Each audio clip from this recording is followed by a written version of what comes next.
Hello, everyone. Songwoman Baringa of the Turrbal people will deliver the welcome. Please put your hands together.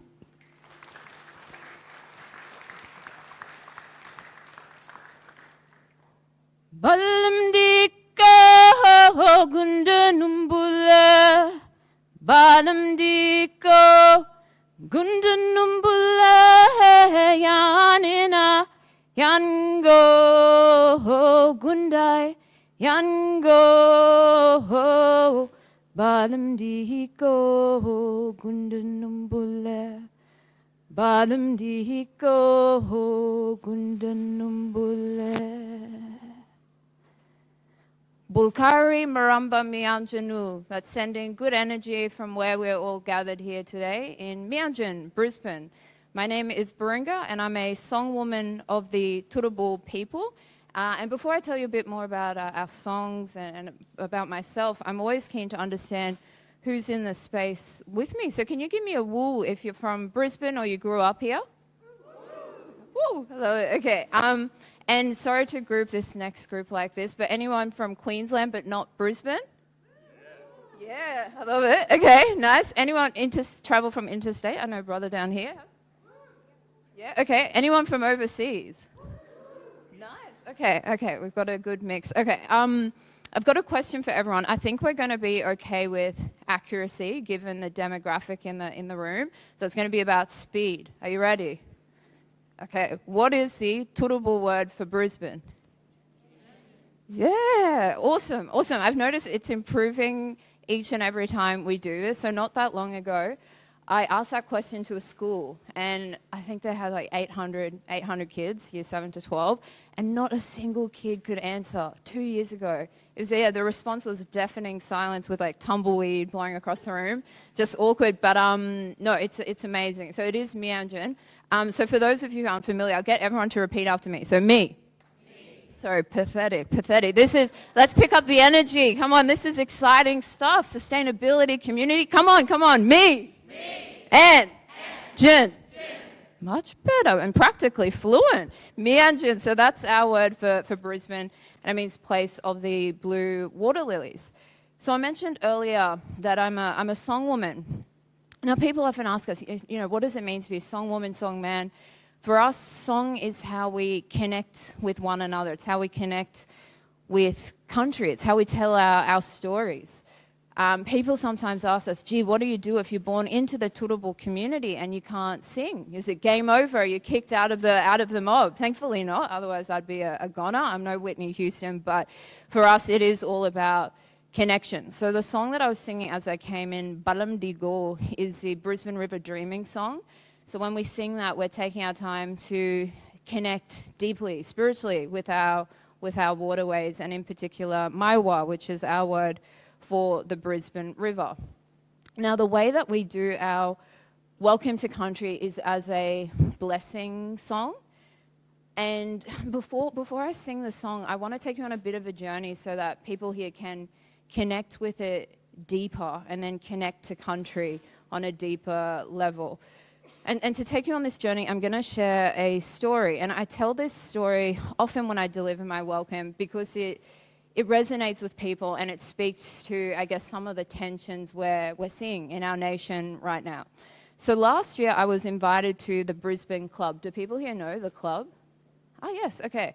So for those of you who don't know it, it's a pretty conservative establishment on Adelaide Street in the city. Majority of members there, I would say, are right-leaning Anglo-Saxon men and over 50. Now, we were at the table, and a gentleman on my table introduced himself as proudly far right-leaning. So he said it 3 times. I was like, wow, okay, this is going to be interesting, because the topic of welcome to country came up. And the people on the table had asked for my perspective as a cultural practitioner, someone who delivers the ceremony. But before I could share it, Mr. Right-leaning, he yelled, actually, and he said, I'm hostile towards his welcome to country. And his anger was palpable. The room shook. And for me, my curiosity piqued. I wanted to understand, why he had so much anger towards the ceremony. And so I said to him, hey, why have you got so much animosity towards our cultural practice? And he said, I don't need to be welcomed to my own country. I was like, okay, are you open to hearing a different perspective? And to my surprise, he said yes. And he brought his chair and he came and he sat next to me. He kicked out the person who was sitting next to me. And we spoke for probably 45 minutes and we went on a journey. And so I asked him, I said, hey, do you want to step into the Turrbal worldview for just a moment? And again, to my surprise, he actually said yes. And I said, for us, when we speak of country, it is a spiritual entity to which we have a profound connection. It's very difficult to even articulate it because it is so deep. We see ourselves as being a part of it. It's not something we own or possess. And I said, okay, let's step into your worldview, mainstream Australia. What do we think of when we say country? And we spoke about it. It was citizenship, birthplace, land ownership, right?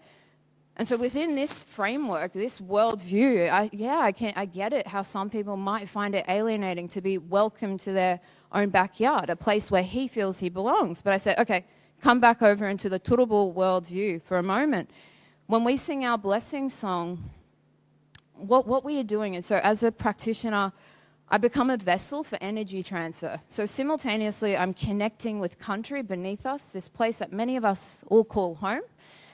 And at the same time, I'm calling out to my ancestors, I'm calling out to the universe and asking them to come into this space and bring positive energy for anyone here who wants to receive it.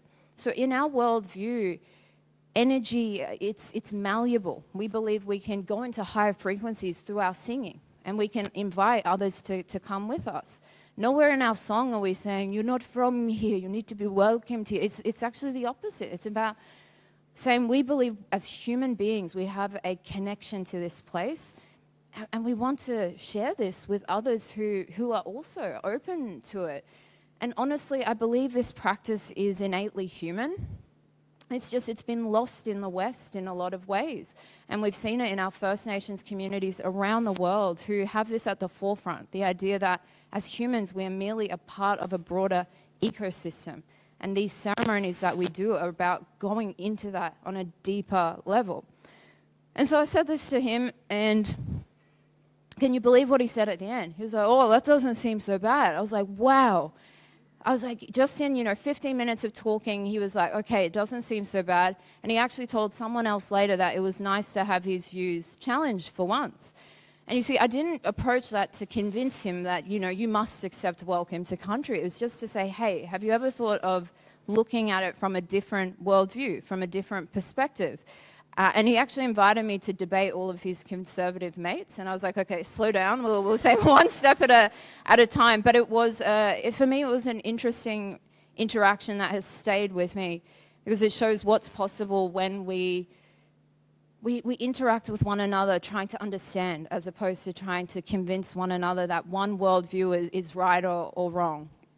And so as I sing this song, I invite those of you here who, this is going to resonate deeply with some people in the room. You'll get it and you'll feel it on a cellular level. When I sing this song, you'll feel something, an energy shift, and you'll feel that connection to this place.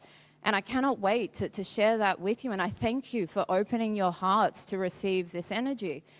Now, there may be others who you have a different worldview. This doesn't resonate with you. And I would never want to impose our practices onto those who see things differently.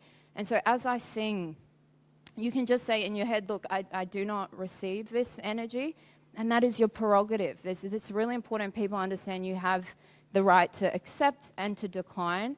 And what will happen is as the energy comes your way, it will just bounce. You will repel it away. It will bounce straight off of you.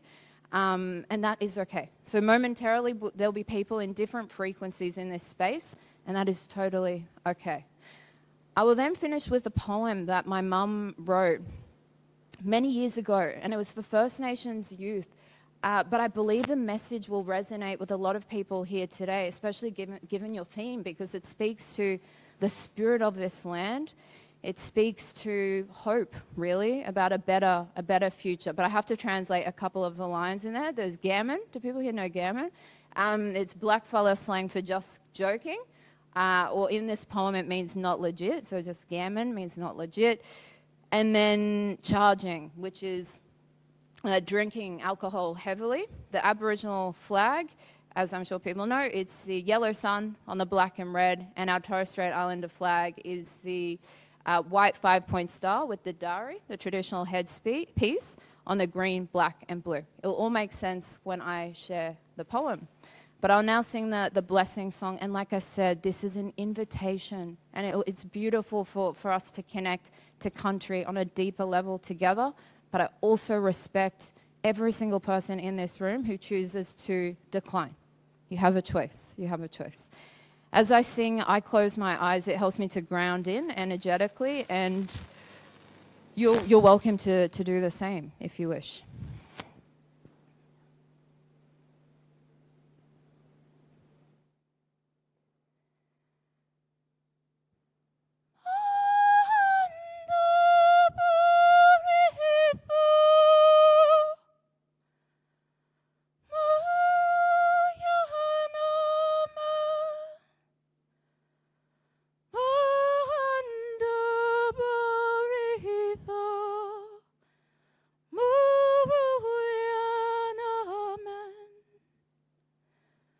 Manda Baritha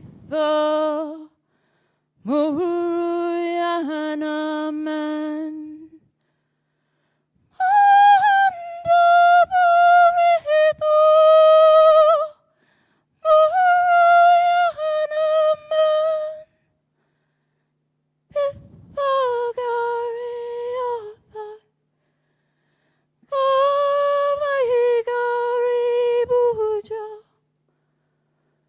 Manda Baritha Muruyana Man. Spirits of the Land by Maruchi Baramba. Spirits of the land, they make a powerful force. Can't change the sun, the wind, the rain, or all the water's courses. For messing with the balance of the environment has shown to be destructive, a thing to prevent. In traditional times before the white sails come, the people and the dreaming and the land were one. For in Australia, the Americas, everywhere, the original people are entitled to a share. Now yesterday's tales, they tell a gruesome say, and those seas of hate and anger must be kept at bay, because the dreaming journey of the dispossessed have to continue to their place of rest. So dreamtime children, know your sign to find your path of journey. It is a must to find. Are you a possum, an emu, a wallaby? Go search inside yourself. Go find your destiny. Yellow sun, black and red, sign of hope for the road ahead. You see that yellow sun up on that black and red? That is our sign of hope for the road ahead. No good puffin', sniffin', chargin'. That's just gammon fun. You think it's lifting you right up to the top of your cup, when really it's pulling you down to 6 feet underground. You have to be strong in heart, strong in mind. The road to true fulfillment is along those lines. Do you remember the yellow sun up on the black and red? That is our sign of hope for the road ahead. That white 5-point star, dowry, green, black, blue, guiding light for me and you. Yellow sun, black and red, sign of hope for the road ahead.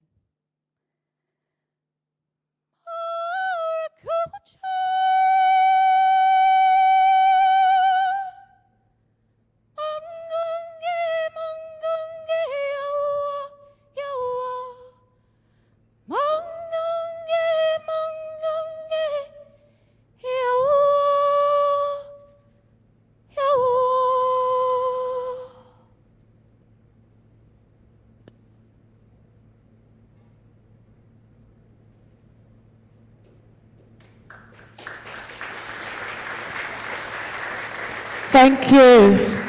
Thank you so much, Baringa. And thank you for your incredible generosity, actually, in that incredible warm welcome. And thank you. I've been to the Brisbane Club, and that was adequately and very well described. And what a generous interaction to have with Barnaby Joyce. I don't know if it was Barnaby, but I do feel it was one of his people. My name is Mandy Nolan. I'm your host today. Some of you will know me and some of you will go, there's something not quite right with that mum. And that's true. I'm a comedian, just in case you're going like she went a little bit rogue. I'm a comedian. I've also run for the Greens for the last 2 elections in the seat, just over the border of Richmond, and come very close. Has anyone else here run in a federal election at all and lost 2 times? Like, I didn't win, but I've just got so much humility, which is, you know, you want to have that. Come on through. You're good. I do come from Mullumbimby. Do you know Mullum, some of you? Over the border in New South Wales. I love it. It's a very hippie town, which is kind of it's very peace central. People there, I'm very well dressed for Mullumbimby. People go, look at you all up yourself with your registered car. Quite successful. As we get started, I'm just going to I'll be getting up between each and kind of, introducing the next speakers and kind of warming you up. We're still kind of settling as people are coming in. So I just wanted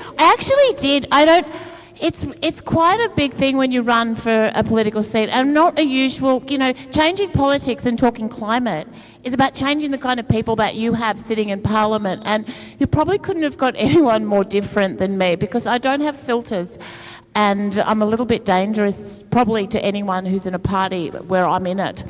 And I cross between worlds all the time, and some of them are quite wild, and I can actually reach out to people.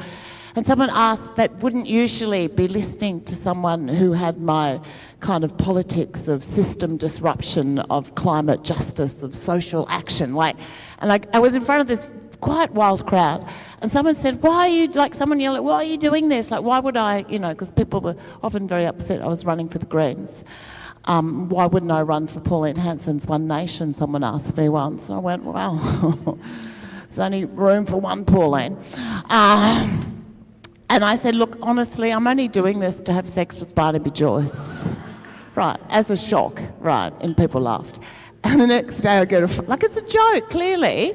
I get a phone call from the Daily Mail who seriously asked me, no sense of humour. And they go, yeah, we're just wanting to know. We heard, reporters heard said that you said that the only reason that you're running for politics is that you'd like to have sex with Barnaby Joyce. And I said, it's not a core promise. So I sometimes think the reason that he, has actually, wanting to step down for the National Party, or that he was waiting for me in Canberra going, where's that big girl?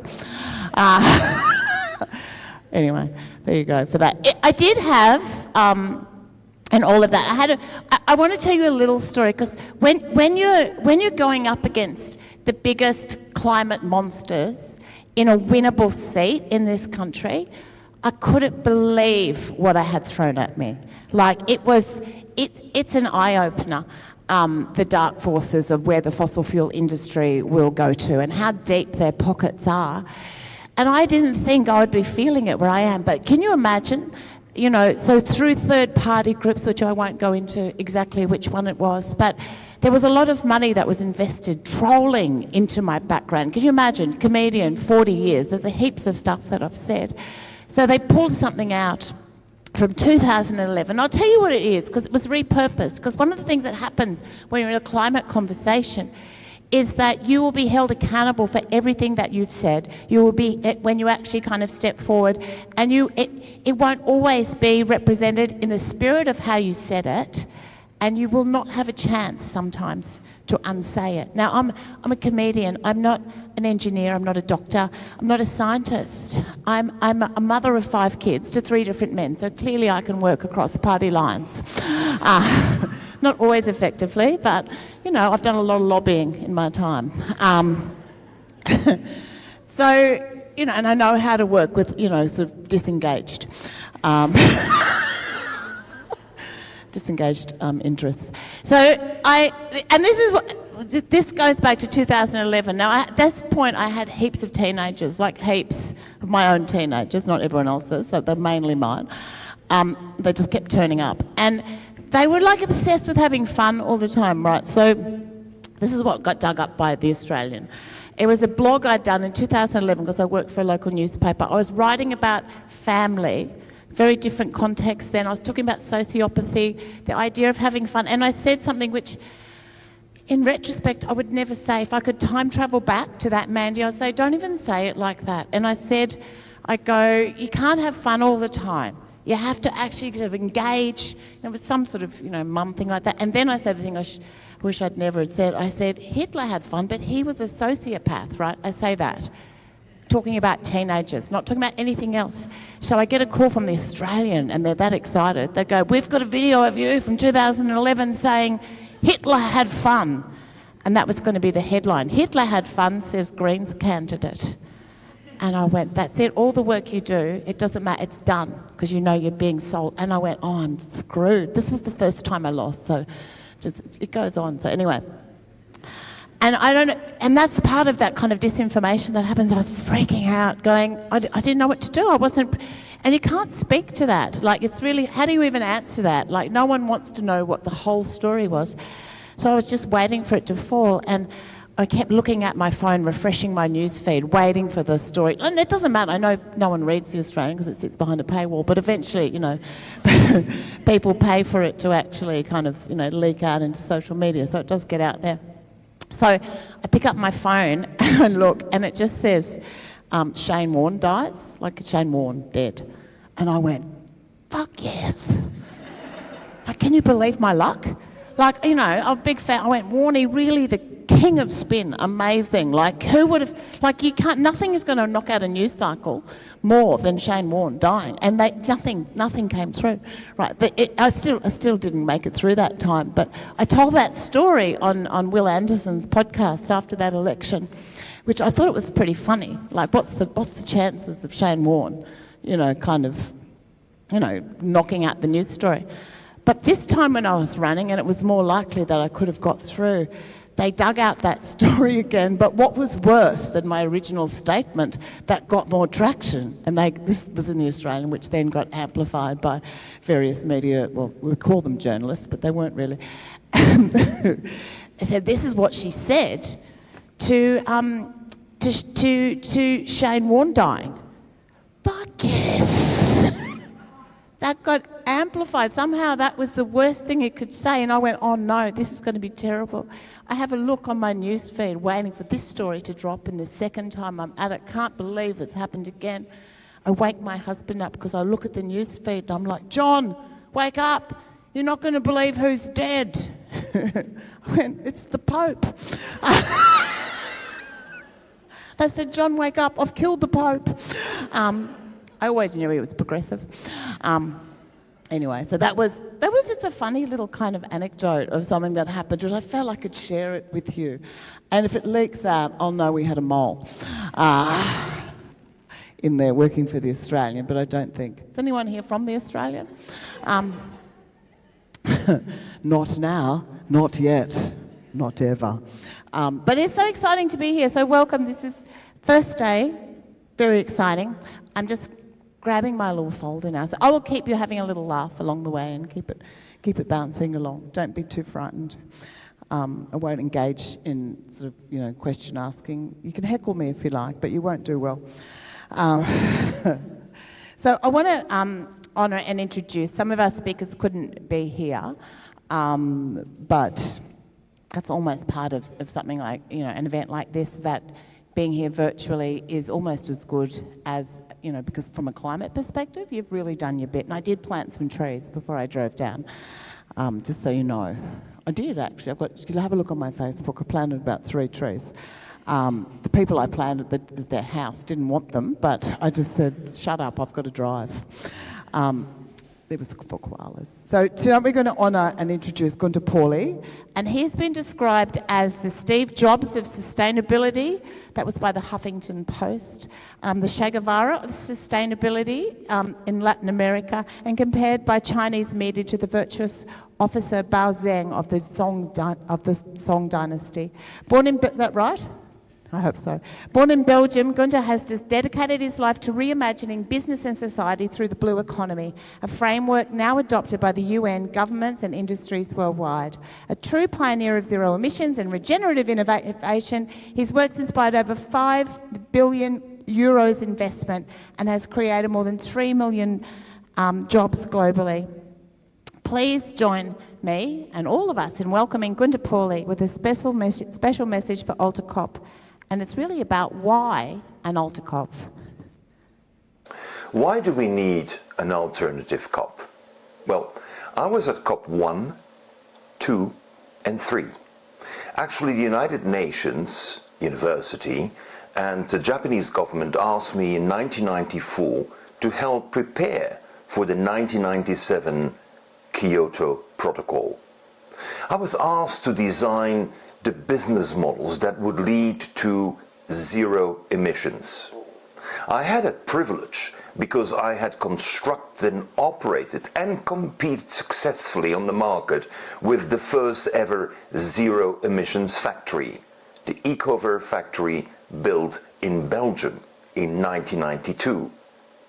When I read the first IPCC report on climate change, the International Panel on Climate Change, when I had read their report in 1986, I had decided that as a young entrepreneur, I would make the difference by creating the first competitive industry that would take on big multinationals by simply offering a product that was not only biodegradable, but that at the same time it was manufactured in a zero emissions factory. This was my goal, and this was what we implemented. It took me 6 years, but if a young entrepreneur without any engineering background is able to design and operate and compete with a zero emissions factory, why was it then necessary in 1995, 1996 to change the logic of having a business model that goes for zero emissions and opt for carbon emissions, certificates of carbon emissions and trade? I had a cooperation of China, Japan, Brazil, many countries around the world were in full agreement that the goal is not just to mitigate climate change. We had to have a clear shift in business strategy, a clear shift in business model that allows us to achieve the very simple zero emissions goal. Zero emissions was off the table by the beginning of 1997. Actually, no one wanted to know about it because it was exactly the business model that one wanted to conserve. Business models that focus on zero emissions are business models that have multiple impact. Business models that are competing on price and on quality, not because you produce a huge volume of the same product all around the world, but because you are focusing on giving value to what you have. It was this business model that was considered to be the breakthrough. It was endorsed by Japanese industries in the 90s. It was endorsed by the Chinese government. And we had several projects established in Africa, in the South Pacific, in Japan, in Asia, and in Europe. So therefore, since we are stuck with a COP system, whereby promises made and declarations signed are not even respected by those who say that they are the precursors of environmental protection, that they are the leaders. And now that Europe has much more interest in waging war against Russia while tolerating genocide elsewhere, now Europe is putting everything related to environment into the category of greenwashing and bluewashing. Europe is not committed anymore to achieving the goals, and you don't have to debate it. You simply have to look at the budgets that are being reserved in order to mitigate climate. The German government believes that it's much better to get out of the crisis by building more bombs and by building more drones. That will, of course, not contribute to climate change mitigation. On the contrary, we see that the budgets have clearly shifted from mitigation of climate change to actually not caring about it. And that is why your initiative is so important. We have to have civil society stand up and stop debating with the politicians who only play lip service. We have to focus on getting things done on the ground.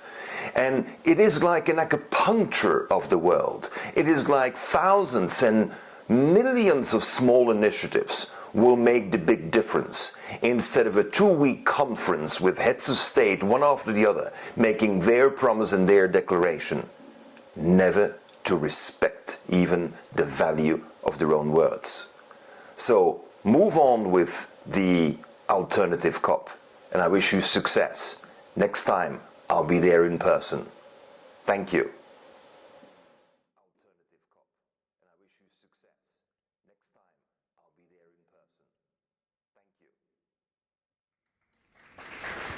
And thank you to Gunter Pauli, which was great to see. I don't know how many you're aware of.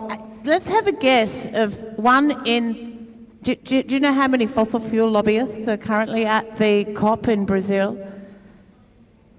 I think 1 in 25, 1 in 4, someone said. That's what they tried for. 1 in 25, which is... That's a lot of fossil fuel lobbyists. Do we have any fossil fuel lobbyists here today?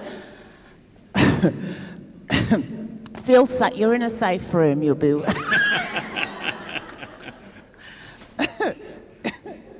You'll be offset, which I'd love to do.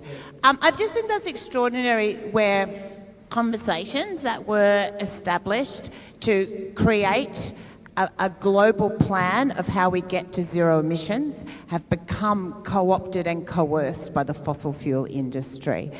So I would love to see us set a net zero target on fossil fuel lobbyists at climate, talks, because I don't feel like they should be really at the table. They can listen and be part of it, but they can shut up and listen to what happens when we lobby. I'm interested in offsetting as well. I don't know if anyone's tried offsetting their impact. Has anyone had a crack at it? Where you go, I'll try it. Yeah? What did you do?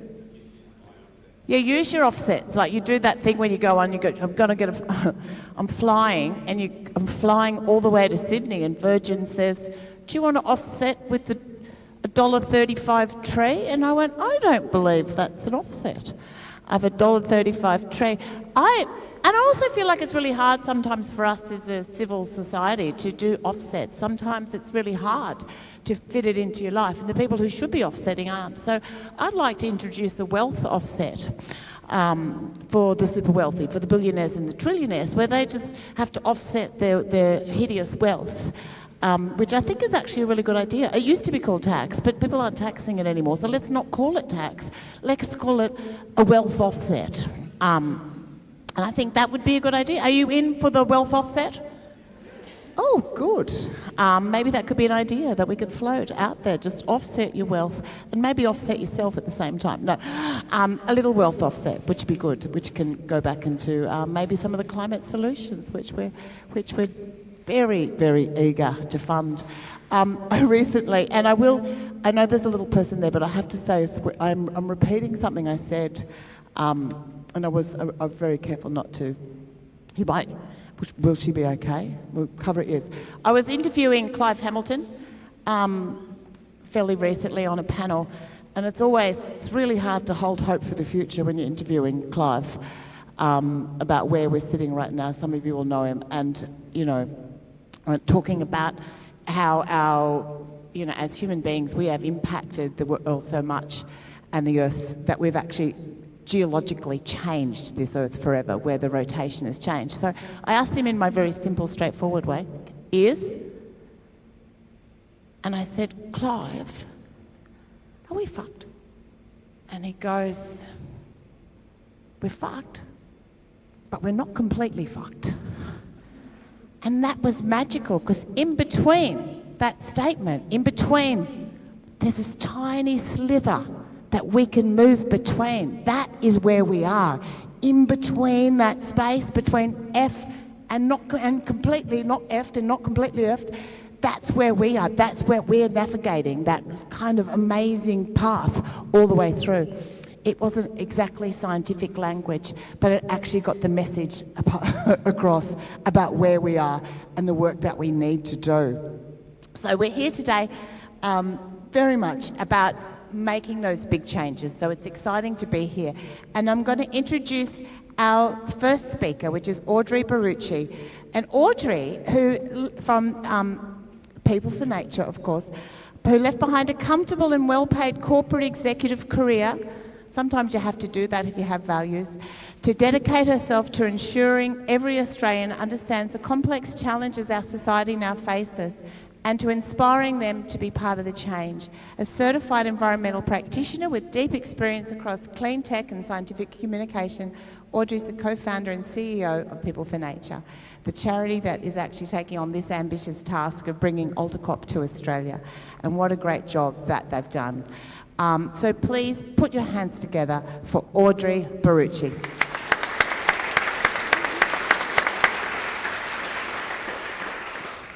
Wow. Some of you are going to be speaking in the next couple of hours or across the next 4 days. If you ever feel imposter syndrome, think about me, who has to take the microphone after Baringa's amazing song, Gunther Poli, the incredible jokes of Mandy, and right before the man who cycled his way from Canberra to be here in the room with us. Good evening, everyone, and welcome to AlterCOP30 Australia. On behalf of the incredible, incredible team of volunteers, the people you see on the screen, but also the volunteers on the ground here with the purple t-shirt, the volunteers in our satellite events, who have embodied citizen-powered change to bring this incredible event to Australia. On behalf of every single one of them, we are humbled and we are so grateful to see so many of you in the room today.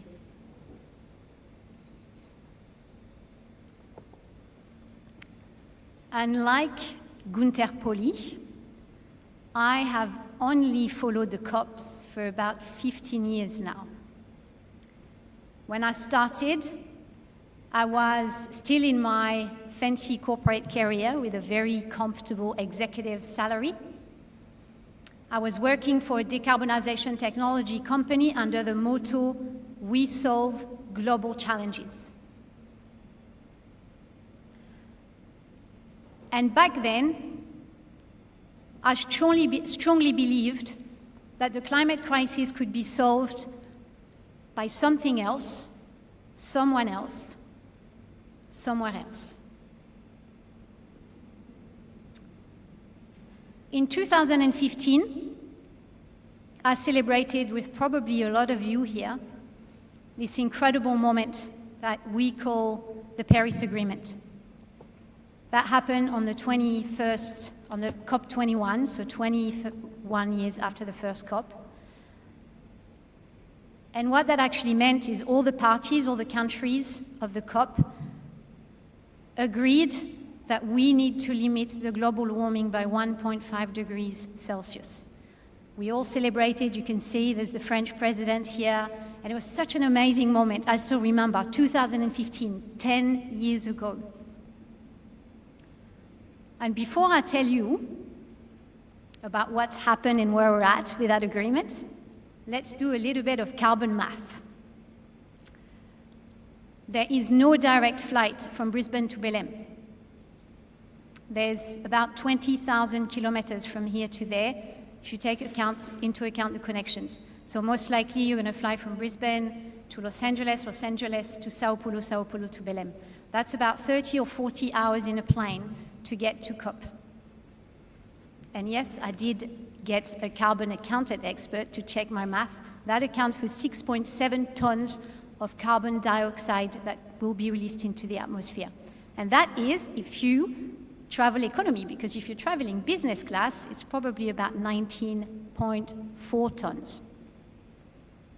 Now, to meet the Paris Agreement, the science is telling us that we should limit our emissions to 2 tons per person per year. Now, you tell me whether emitting more than 3 times that amount to go to a summit to look at each other in the eye and say, don't know why we haven't met the agreement yet, makes any sense whatsoever. It did not to me at all. But now that I have said that, don't get me wrong. The reason that we are bringing an AlterCOP to Australia is because we see incredible value in COP. And although the greenhouse gases emissions are still on the rise, they are going at a slower pace than before the Paris Agreement. Electrification is accelerating, and the country's pledges on reducing our emissions are getting more ambitious. So we are making progress. But the pace of action is not meeting the ambition. The pace does not match the emergency we're facing.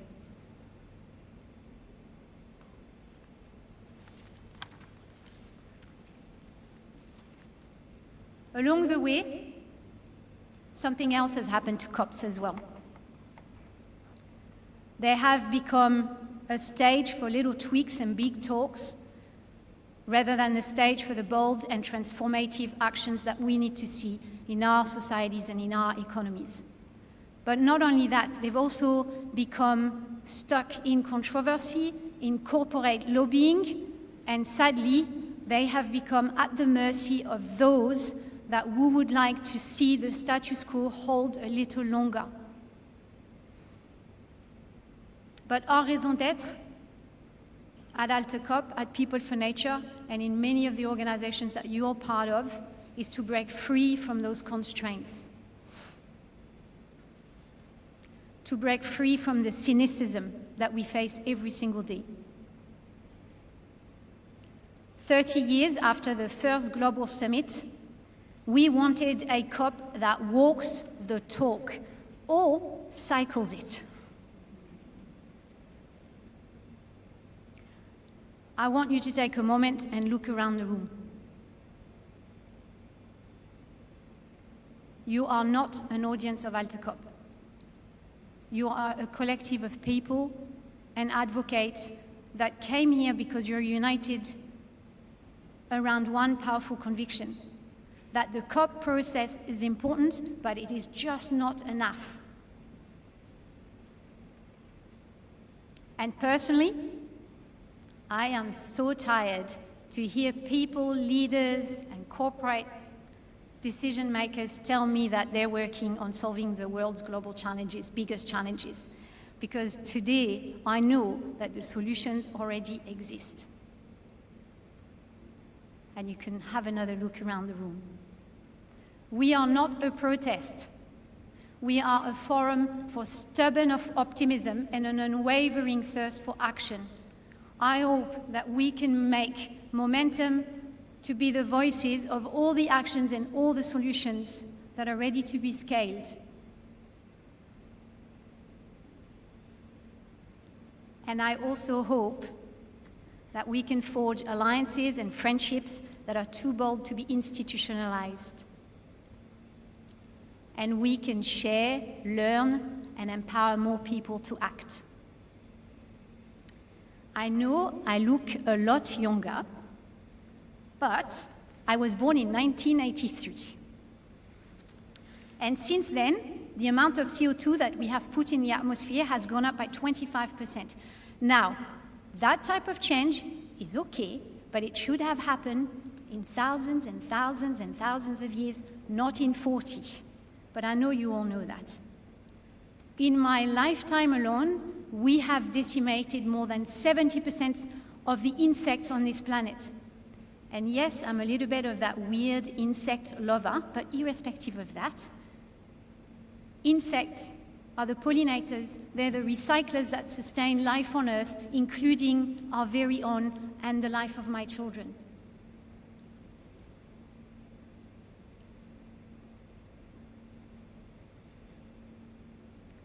We, and when I say we, especially after this beautiful welcome to country, I should say we, the self-proclaimed modern and wise part of the human species. We are destroying the habitat that sustains us all. Driven by colonialism and capitalism, a very disturbing hunger for more profit, for more power, and for more control. And probably like many of you in the room and many of my amazing volunteers, I am not new to this understanding. And yes, some days it would feel so much easier to feel despair, to think that the battle is lost and the window is closing too quick on us. But over the next 4 days, I want us all to remember that we are here to keeping hope alive, because hope is the most strategic and vital resource that we have as a species. Hope is active, and cycling action is contagious. So with all of that, I want to welcome you all meaningfully, deeply to AlterCOP30 Australia. I often tell my kids, especially my teenager, criticizing something is easy.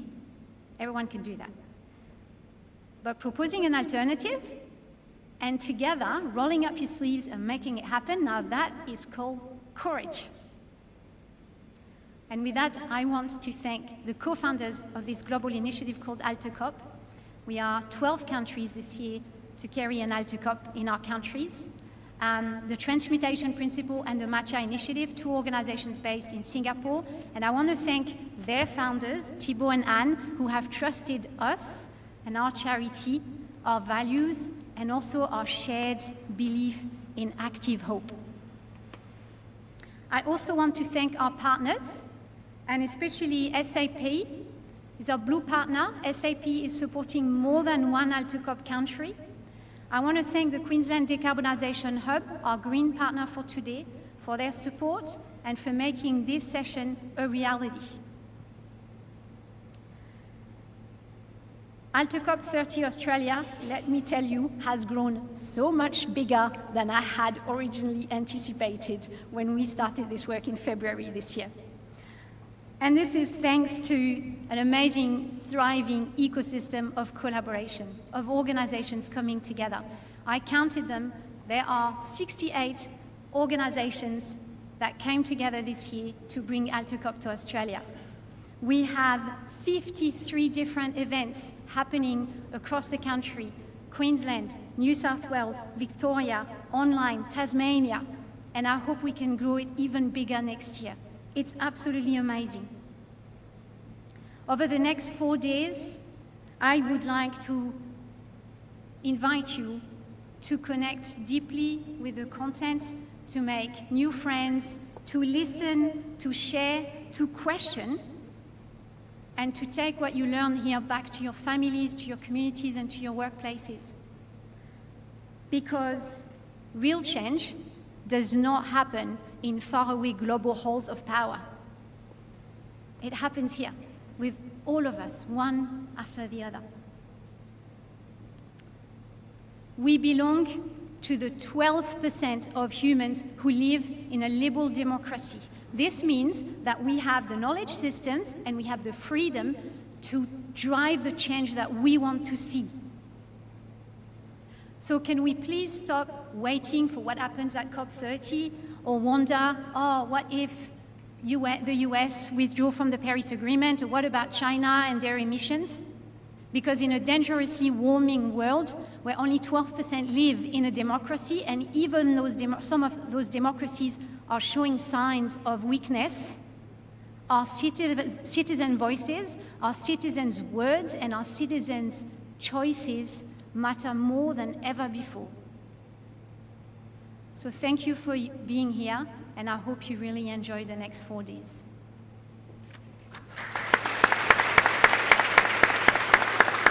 Thank you. Put your hands together again for Audrey, for her passion and her commitment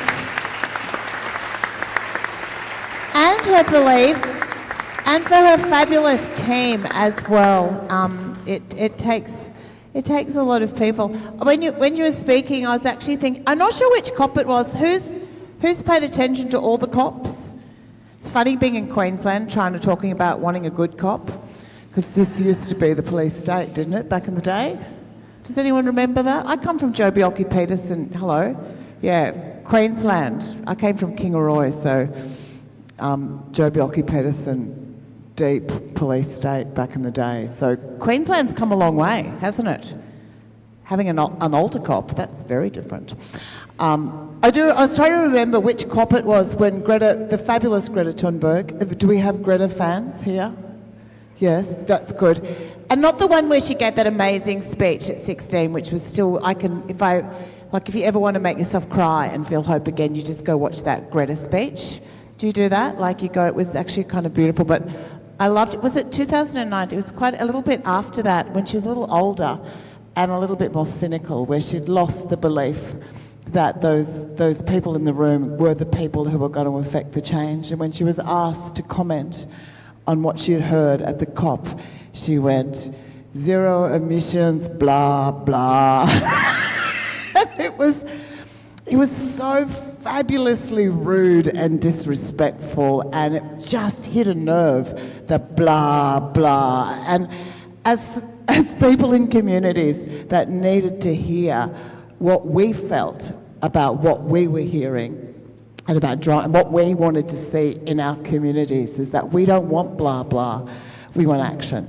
So, and we're in the process of bringing that action happening. And speaking of action, I couldn't believe it when Audrey told me, she said in a phone call, she rang me up and offered me the big pay that you get to work here, because, there's another comedian said, I've been asked to do this climate job, and I thought you would be better, seeing as you've spent 6 years lobbying for climate justice. And I went, yeah, I'd love to do it. And I ring up and Audrey goes, there's no money. And I went, that's my kind of job. If there was money, I wouldn't be there. That's how you know it's ethical, Audrey, because that's why you turn up.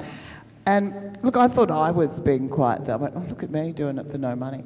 But then I found out about our next speaker, who she said, oh, he's cycling from Canberra. And I thought she said recycling. And I went, cycling, on a bike with his legs, all the way from Canberra. And I went, wow, I love that. And that just really shows, if we had a fast train, you could have probably got the train, but that's not about to happen. But I'm super impressed with this cycling trip here. So we have heard about it, and, when you hear someone do that, look, I've decided to leave my car here, and I'm going to hitchhike home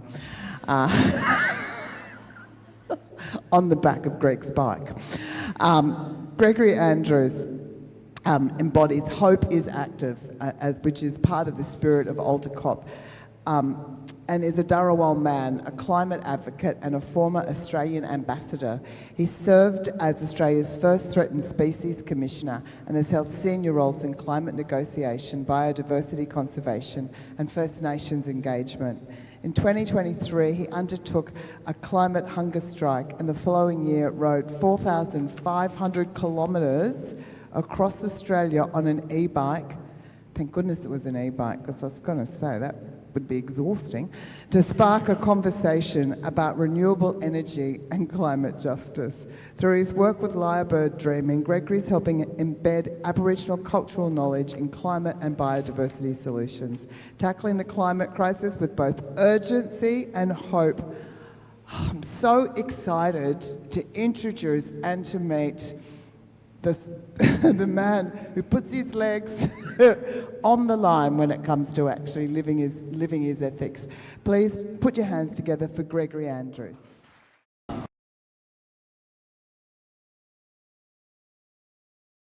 Start by acknowledging and thanking Baringa for having me here on her and her countrymen and women's country, Mianjin. Pretty special. I live on Ngunnawal country in Canberra, and I'm from Dharawal country, which is southwest of Sydney down to Jervis Bay. I rode my bike here as an expression of active hope. Not because I expect everyone to do it, but Mandy, I will dink you back down. I went through Mullumbimby on the way, and your description was accurate. Like, I had a really good soy latte there and no one questioned it. Like, I wasn't sort of accused of being a soy boy or something, which the Barnaby Joyce people usually do. So look, today I have the honour and privilege of sharing with you stories about how important it is to include Aboriginal and Torres Strait Islander peoples, First Nations peoples, in climate solutions, in not just emissions reduction, but in adaptation and resilience building.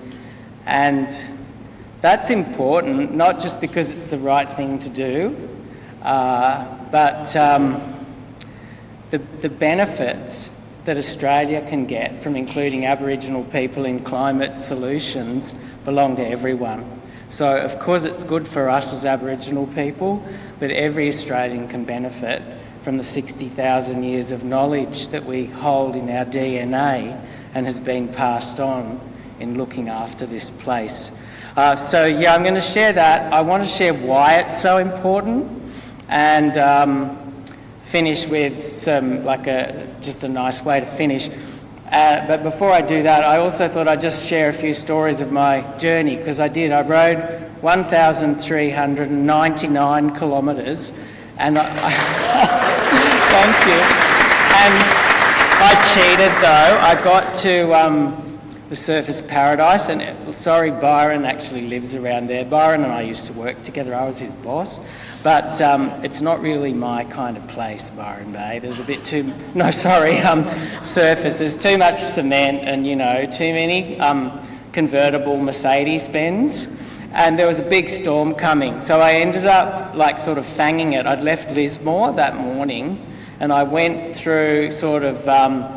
Gunnellabar, I went through Lismore and the mountains, and I came out at Mullumbimby, and then I visited my Auntie Dawn. I'll share a picture of her. She gave me this really addictive ginger and grapefruit marmalade that I'm addicted to. And I got to Beenleigh, and I put my bike on the train. So I cheated for the last... I was up to 1,399 kilometres before that. But before that, I just wanted to share with you this picture of... This is a golden bandicoot, which I met and had the privilege of holding in a place called Marawa, which is about probably... It's sort of, if you drew a line from Perth to Darwin, it's right in the middle. And golden bandicoots, there's probably about less than 1,000 of them in the world. They're more precious than diamonds. They're rarer than diamonds. You can see how small a golden bandicoot is. And that bandicoot, it actually bit me on my hand. And I kept scratching the scab because I wanted it to scar, because it was such a special experience to be able to hold this creature, this little Australian marsupial with a pouch that's evolved here as we drifted up from Gondwana land, separate from the rest of the world for millions and millions of years. it just makes me tingle thinking about it. And then also, then I let it go, because it was part of a breeding program. And then I smelt my hands, and I smelt this smell that I'll never smell again, the smell of a golden bandicoot. And I can pretty much guarantee that no one else in this room knows what that smell is, but those oils are so much more precious than the coal and the gas and the diamonds that we're digging up, and causing climate change and destroying the habitat of that creature. And so I just kept smelling my hands, and I didn't wash them for 3 days, even after I went to the toilet. I was like, I just have to keep smelling it. But the reason I shared that with you is, that's what Baringa was talking about, connection to country and how it's spiritual. It's really hard to describe as an Aboriginal person what it means, but I'll get on to it, because we can all connect to country, and we all have to, because actually if we look after country, country looks after us. So this is a tree kangaroo up at the Tree-Roo Rescue Centre in the hinterlands and the Atherton Tablelands. And look, I just put that up there because when I was appointed as the Federal Commissioner for Threatened Species, all the scientists and all the public servants were like, now Gregory, whatever you do, don't anthropomorphise any animals, and you have to be really careful to show just as much attention to the cave-dwelling invertebrates of the Nullarbor Plain as, a golden bandicoot. And then I was thinking, oh, look, yeah, they're important from a scientific perspective, but I really like golden bandicoots, and they are cute. And I think it's okay to call them cute, but the reason that they're cute, that we think these animals are cute, is because we're connecting to them. So like that, our humans have evolved for about 1 million years, according to, the scientists. That's how long we've been evolving as a species. And about 10,000 years ago, we worked out that we could develop a relationship with some animals, and the agricultural revolution, animals and plants, started. Until 10,000 years ago, which is 99% of the time that everyone on this planet of our evolutionary history, we were all First Nations, we were all Indigenous, and we were all living traditional lifestyle. And then for the next sort of 8 or 9,000, when was the Industrial Revolution, like the 1800s? Basically for the next 9,300 years, we were still connected to country, but we were adjusting it and we were farming. But blueberries still came off blueberry bushes, not from Woolworths or Coles. And so actually, pretty much until I'm 57, I know I don't look that young either, but, or it was Audrey who said she doesn't look as old, but until my grandfather's generation, he was born in 1917, creatures like this were common. People saw them, they were part of our lives, and we all had a connection to country. So the reason I'm sharing that story is because I believe personally, and I know other Aboriginal people, and I've never met anybody who disagrees with me, if you're born on country, if you look after country, if you show respect to country, and if you live on country, even if you're not born on country, but if you live on country, then and you can connect to country and you can belong on country. And I think the Welcome to Country really said that too. It's not about immigration or visas, it's about connecting to this place where we all belong. And so that's why I wanted to share that. One of the key take-homes I'd like to leave you all is actually how important, the biggest threat, I think, to biodiversity, country, our animals and plants, it's not actually climate change or feral cats or cane toads, It's Kim Kardashian. And the reason I say that is, like, you have to be honest. Like, I don't like Kim Kardashian. I don't want to know who she is, but I know who she is. Hands up if you've heard of her or you know her. Like, we all know who she is because she's a powerful marketing machine. This is a Marla hair wallaby, and they would just be the best pets. They're like kind of about this big. They're really soft and fluffy and cuddly and cute. And they're actually one of 12 Australian marsupials that are rarer than China's giant panda. But most Australians, you know, we have a kangaroo on the tail of Qantas. We name our sporting teams after our animals. We have the mono coat of arms on our money. We don't really use money yet, we just tap, but you know, it is. There's platypus on the 20 cents and echidna on the 5 cents. The animals and plants here define who we are. Like, they really do. Like, when you come back to Australia from overseas and you smell eucalyptus trees, or as I was cycling and I'd smell the lemon-scented gums, you know, behind Lismore and that. Like, that's Australia. But we don't even realise what Australia is. Like, we've got 12 mammals rarer than the giant panda, but most people couldn't recognise them or name them, but they all know who Kim Kardashian is. So we've got to get a lot better at celebrating, sharing and communicating and competing with Kim Kardashian. So now I'm going to compete a bit with Kim and move on. And I want to share a few stories of my journey up here, because I thought they're all climate relevant. And when last year I rode my bike across Australia, I rode from Canberra to Melbourne for the Citizen Science keynote at that last month, and I rode up here. But I have really interesting conversations on the way. Conversations I hope that can change and influence minds. Maybe not Barnaby Joyce's, but I'll give it a go. So this story, I was on the Tea Gardens ferry, which goes across Port Stephens from Nelson Bay, because I kind of did this ferries tour through national parks and kept catching ferries. And it was full of all these old people, and every seat was full, and I had to get on last because of my bike. And so I said, where will I sit? And they said, oh, you're young and fit, so you can stand up out the front. And then I was like, oh, and the blasting sun, and there was no shade. But I was like, they're right, actually. Like, I can't ask any of these grandmas to stand up. So I was standing on the front, and 2 dolphins started swimming in the bow wave, and I just mentioned it. And all of a sudden, like, over 100 people just started rotating through the bow wave.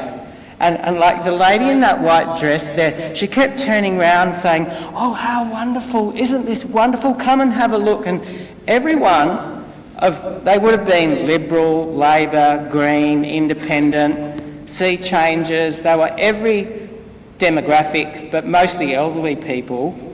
And they didn't really know each other, but they all connected to country through these 2 dolphins.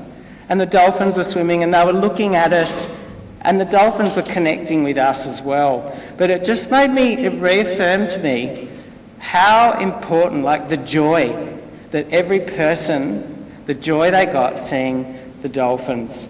And that's that pricelessness that I'm talking about, like holding and smelling the golden bandicoot, that the market economy doesn't value. But to me, it just showed, that story was a story about how we are and we can be united, and we don't have to let people like Matt Canavan or Barnaby Joyce trick us into thinking there's a rural and urban divide. We all love and need to connect to nature. In Maxville, I met Jeanette, Luby, Dinah and Mark, and they're actually landowners and farmers that invite local Aboriginal elders and knowledge holders onto their land to advise them how to look after their land. And I was just like, yes, this is like a beautiful sweet spot, which again debunks the myth that farmers and Indigenous people don't get on, or that farmers don't want to have sustainable country and manage country in a sustainable way. Then at Nambucca Heads, I met Uncle Gary, who I discovered, like, is anyone else here Aboriginal? Like, when you're an Aboriginal person, you always you start talking and then you realise that you know that person through this person. So Uncle Gary is the senior elder at Nambucca Heads, but he spent, like, in the 80s, set up the New South Wales Land Council with my uncle. Like, he knew my Uncle Gavin. But like, what made me feel really moved and sad about my discussion with him and his wife Deirdre was, like, when I asked him about climate change and climate impacts, people usually go straight to bushfires, floods, droughts and heat waves, which are all real because they kind of hit us all immediately. But what he's been observing is the subtle changes in, like, plant and animal movement and numbers.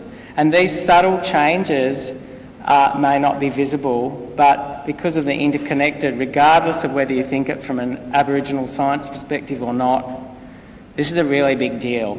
And I'll get onto it because we're in the middle of biodiversity collapse. This family I loved at Coffs Harbour, the AlterCOP family, and the young guy holding my Knitting Nanas flag. Anybody who doesn't know the Knitting Nanas, you've got to get onto them. They knit and crochet and chain themselves onto, like, mining equipment and stuff and blockade ministers' offices, and they're sort of really hard to move on because they're quite sweet. But anyway, that young guy invited his mum and dad and sister out from Sri Lanka, and the conversation just completely debunked all that rubbish about how Australia can't act because no one else is acting. So in Sri Lanka, they have a much stronger and more ambitious net zero by 2050 target than we do. They've got, like, huge solar renewable systems, and this family was driving a Nissan Leaf, you know, and they were deeply concerned about climate change, but also they just reminded me that Australia is actually way behind where we should be. But we like to think, and the fossil fuel and these far-right people that have so much to lose, they try to tell us that we're kind of out on a limb and that no one else is doing anything. Sri Lanka's a lot poorer than Australia, but they're a lot more ambitious on their contribution to a safe planet. That's my Auntie Dawn and Uncle John at Hastings Point and that marmalade I was telling you about. And that's why I kind of got waylaid, because I couldn't leave, because you know what it's like with family.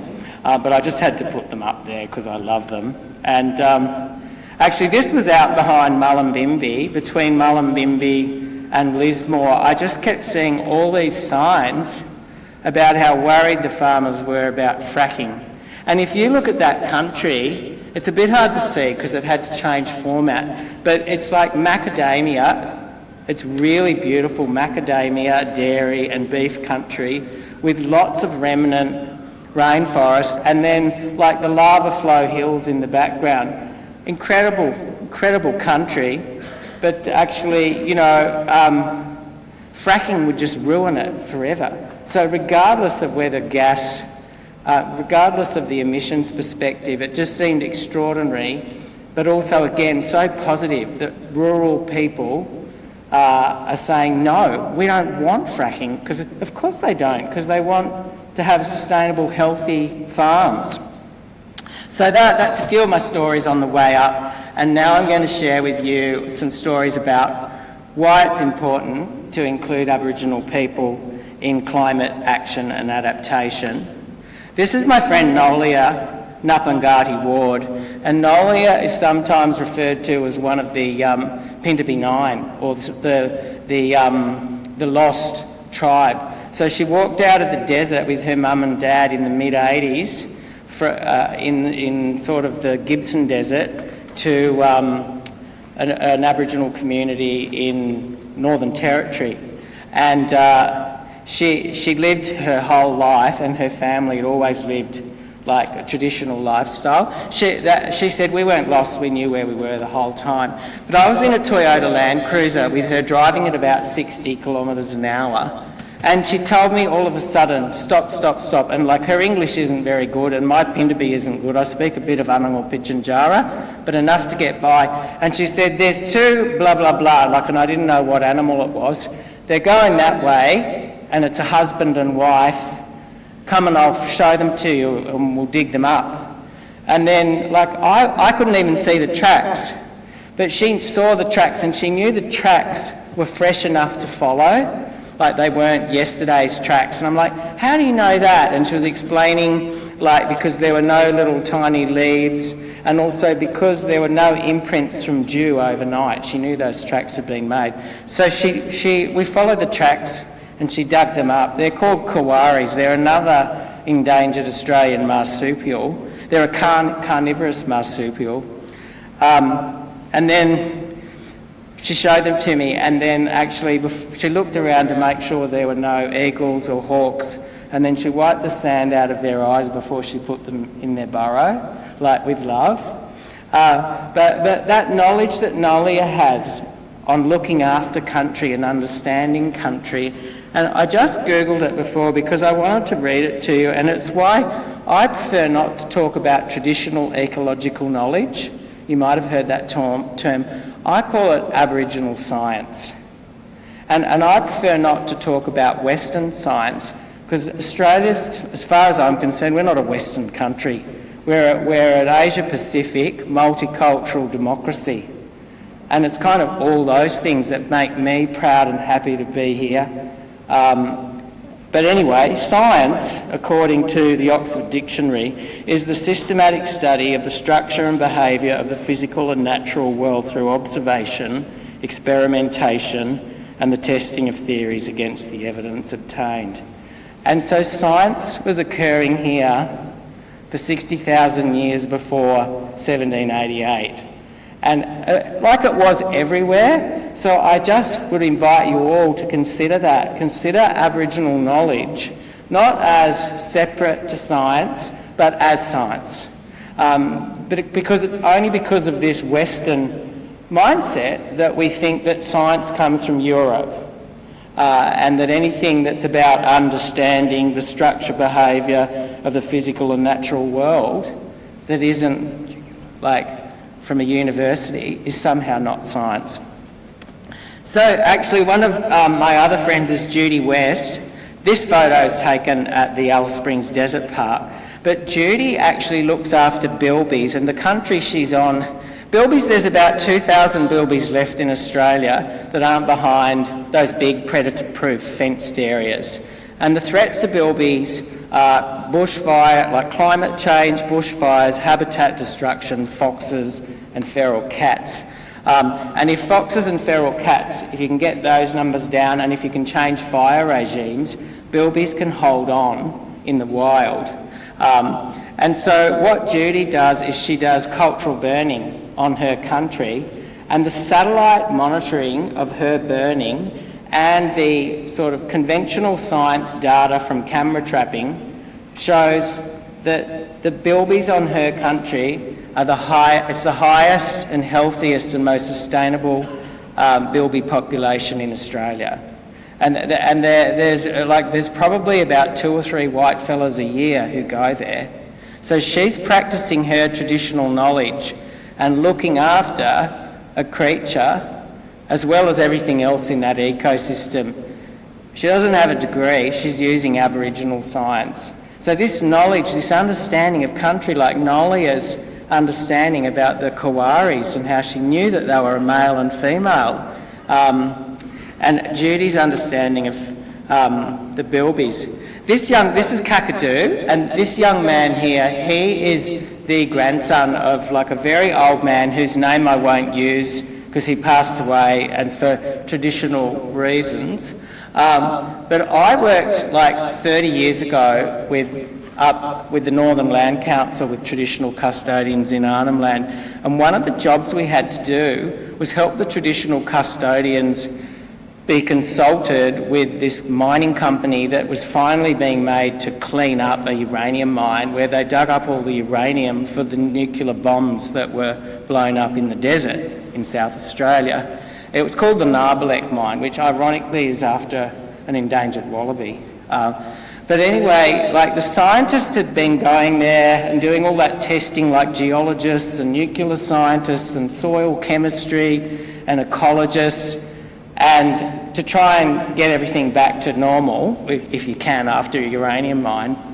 And my job was to take the traditional custodians, and they actually diagnosed, having no knowledge of what the scientists had said, exactly the same places that needed fixing as what the scientists had done with all their chemicals. But they were like, there's too many bush plums here, and when that bush plum tree is more in balance, we'll know it's healthy country. And when the such and such butterfly comes back, there's none of a particular butterfly. And so they again have this knowledge, this sophisticated knowledge and understanding.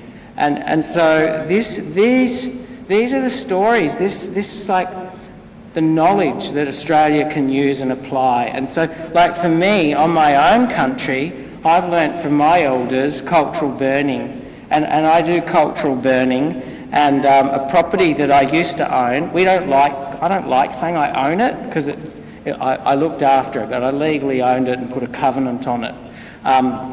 But all the neighbours thought we were greenies when we first moved there, but they ended up loving us because they realised we controlled the foxes, controlled the rabbits, and they wanted to actually understand more about cultural burning because they knew it was actually good for them because it reduced the risk of catastrophic bushfires. So actually cultural burning in particular has huge potential to help Australia deal with the risks of catastrophic bushfires.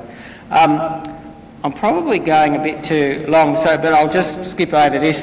But another thing I did where I used my instinctive and intuitive Aboriginal knowledge was to thin out overabundant native tree species that were choking out the native understory.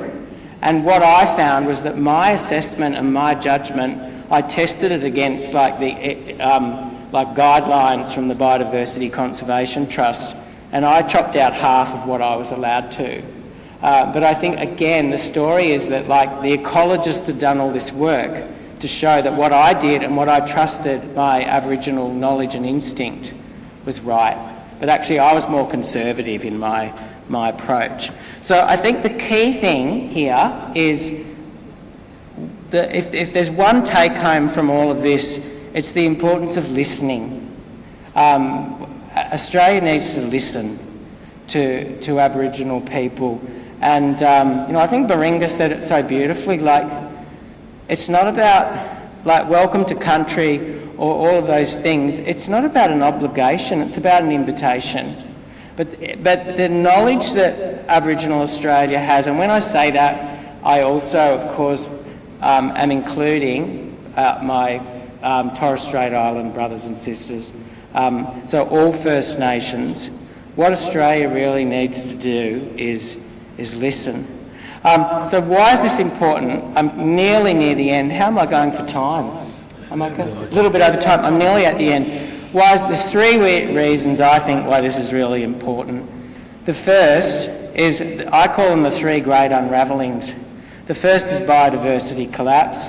Audrey already mentioned the insects.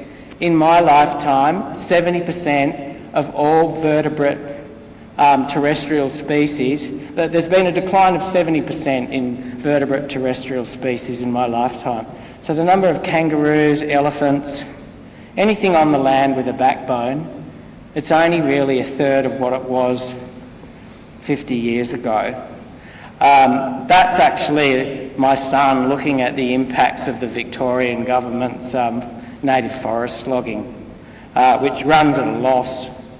The second great unravelling we all know about, and I don't need to get into it, but is climate change.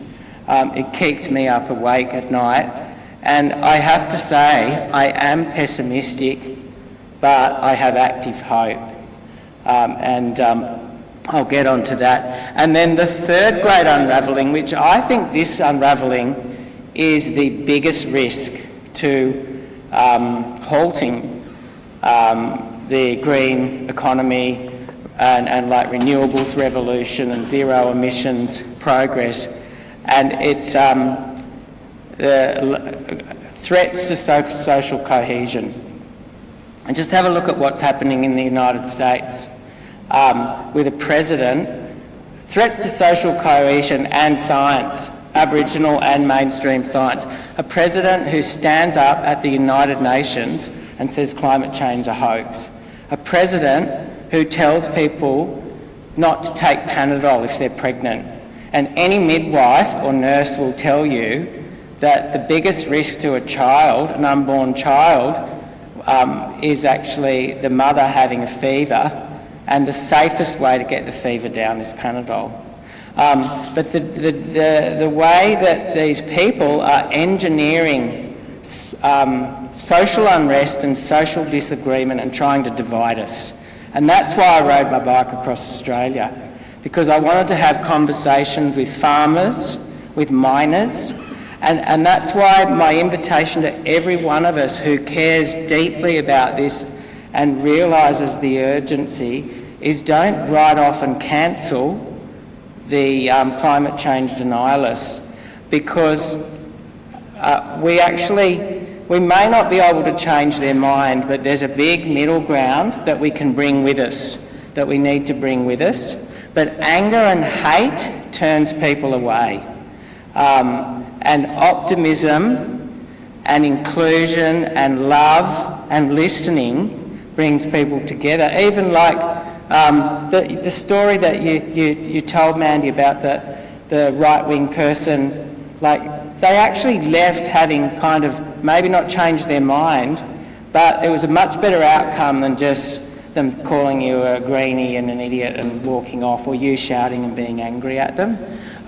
So those three great unravellings, the biodiversity collapse, climate collapse and social cohesion collapse really worry me, and that's why we need active hope, which is actually about saying, you know what, things are really bad and they're going to get a lot worse.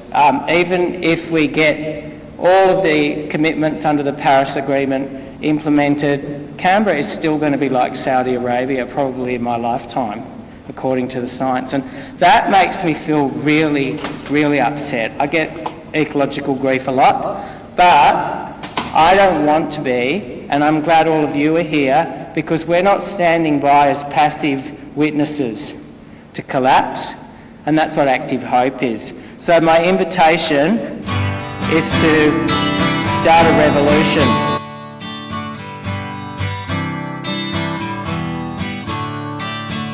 Don't you know, we're talking about a revolution. It sounds like a whisper.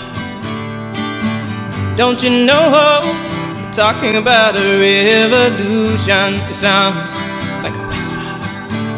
While they're standing in the welfare lines, crying at the doorsteps of those armies of salvation, wasting time in the unemployment lines, sitting around waiting for a promotion. Don't you know, talking about a revolution. It sounds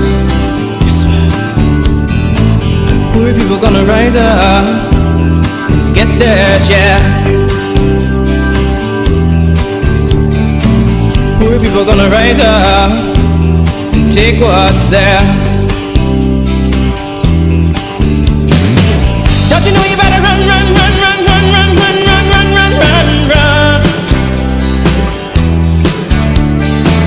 Oh, I said you better run, run, run, run, run, run, run, run, run, run, run, run.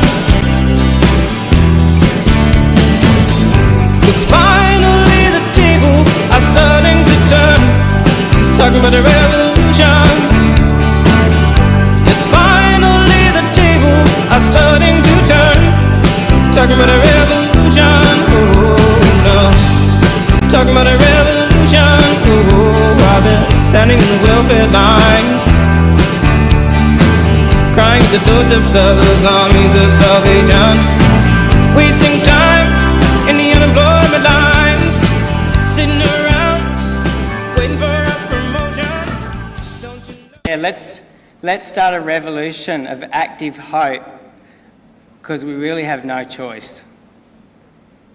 Thank you.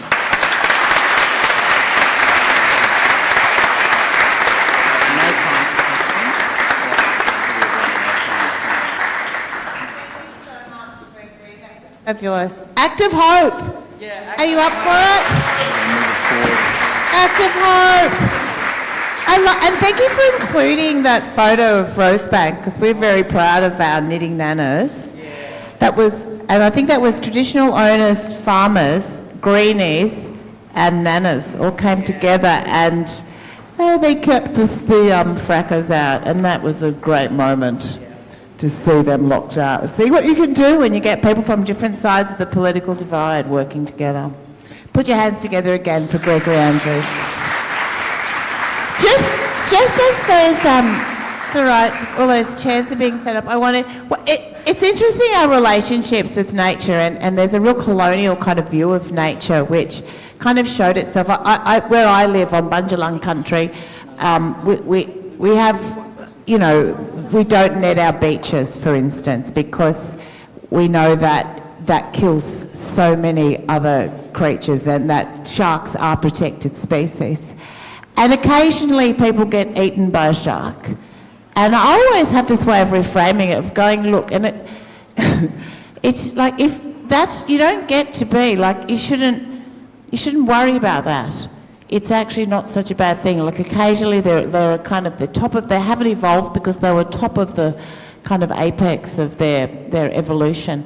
And you notice that, they don't eat, you don't hear a lot of shark attacks from the Gold Coast, and apologies to anyone from the Gold Coast, but they don't want that spray tan Botox meat. They're swimming down to Byron Bay for the yoga meat.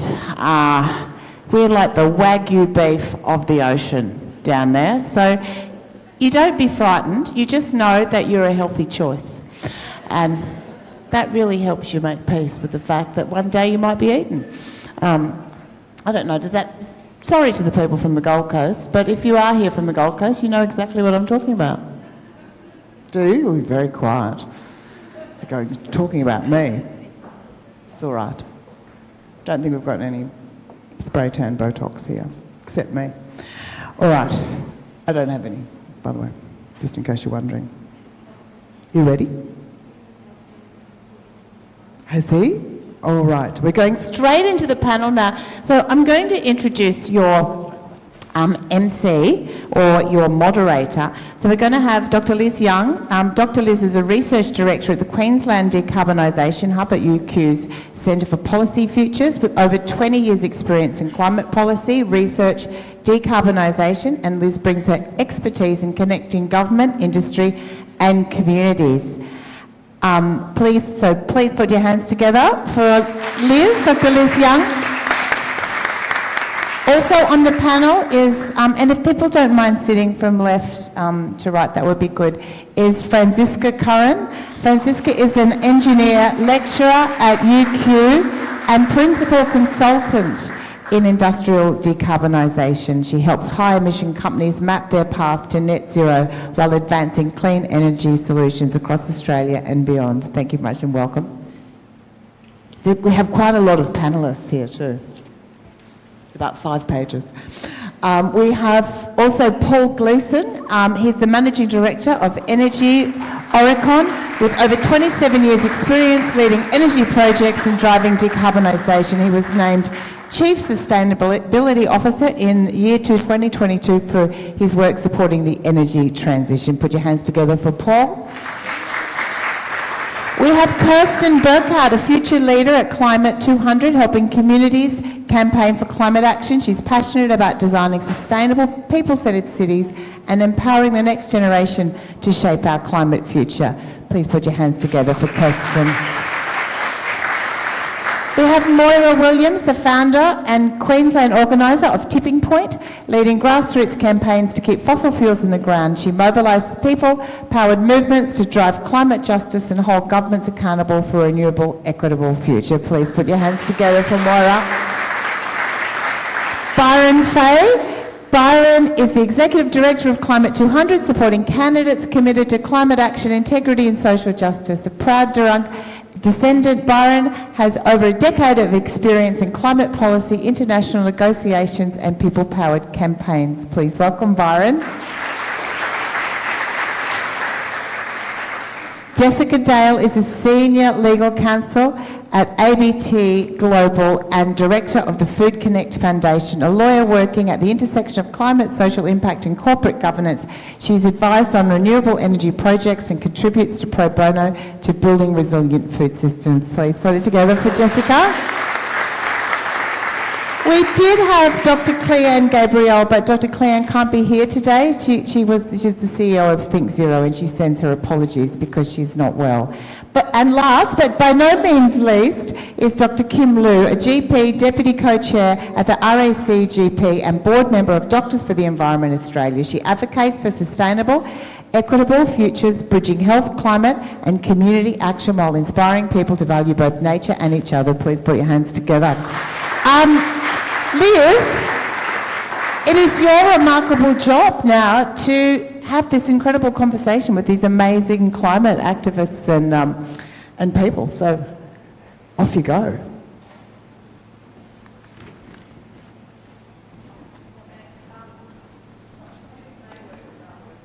If it doesn't, I'll use this one instead.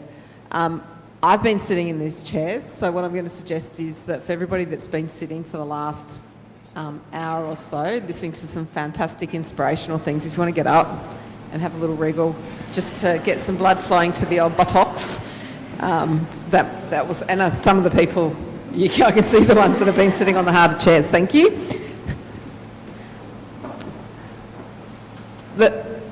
Audrey and I started talking about this panel quite some time ago and how we wanted to approach it. And one of the things that I've really taken away already, I write little notes when I'm listening to people talk, and the amount of times that I've written down active hope this evening has, I guess, been no short of an inspiration.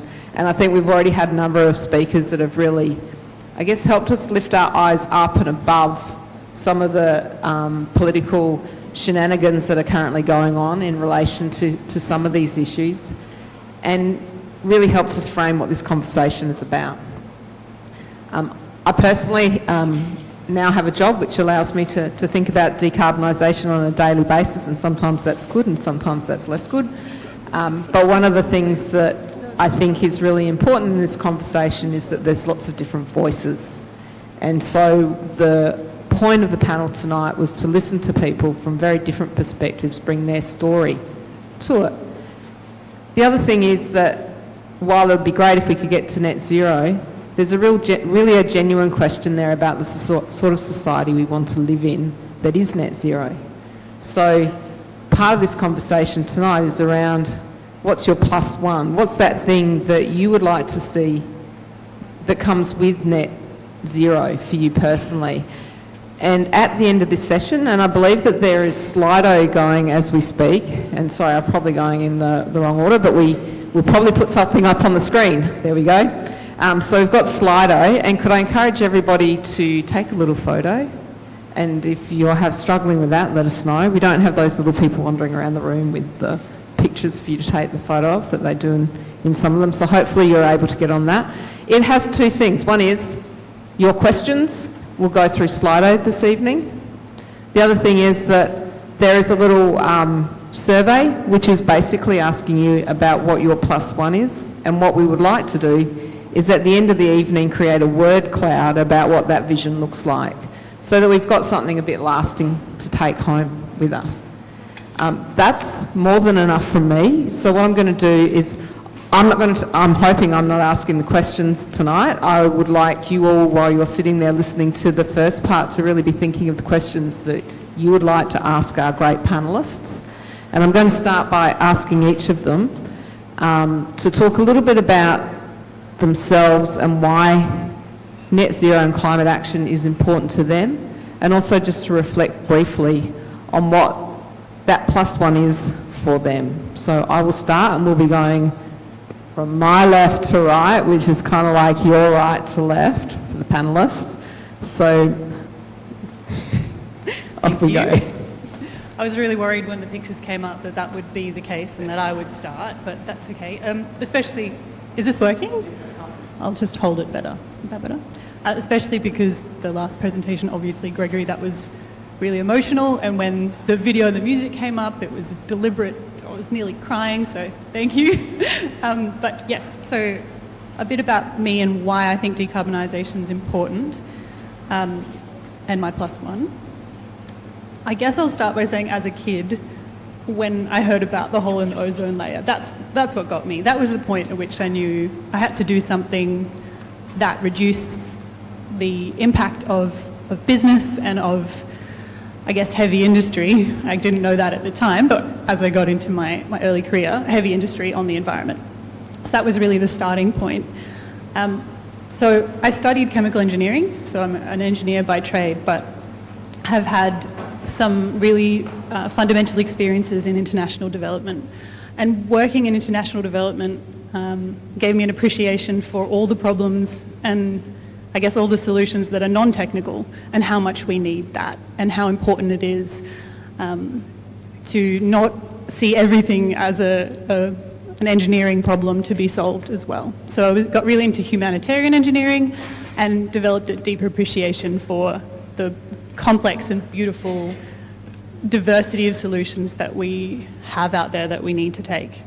And I suppose with that frame, my one thing seems to be a theme that's come up a lot, and that's human connection. So that's the basics of connecting with each other, connecting to country, having connected communities. And with that, I think that's the antidote to polarization, to misinformation, to the troubles that the AI hype is having on the world. And I think with that, we can mobilize better, we can gather together better to advocate for what we want, like some of my co-panelists do, that I think then will result in the economic transition that's needed to accompany decarbonisation. Sorry, I've probably taken too long. But that was great, Francisca. Thank you very much. And handing over to Paul now. Thank you. So I also am an engineer. I don't know how many there would be in the room, but we've got two next to each other. And so for me, my journey as an engineer, straight into the energy sector as a graduate, it was about 20 years ago that I really locked onto the idea of climate change is a thing, it's a pretty big deal, and actually the sector I'm in is the biggest contributor.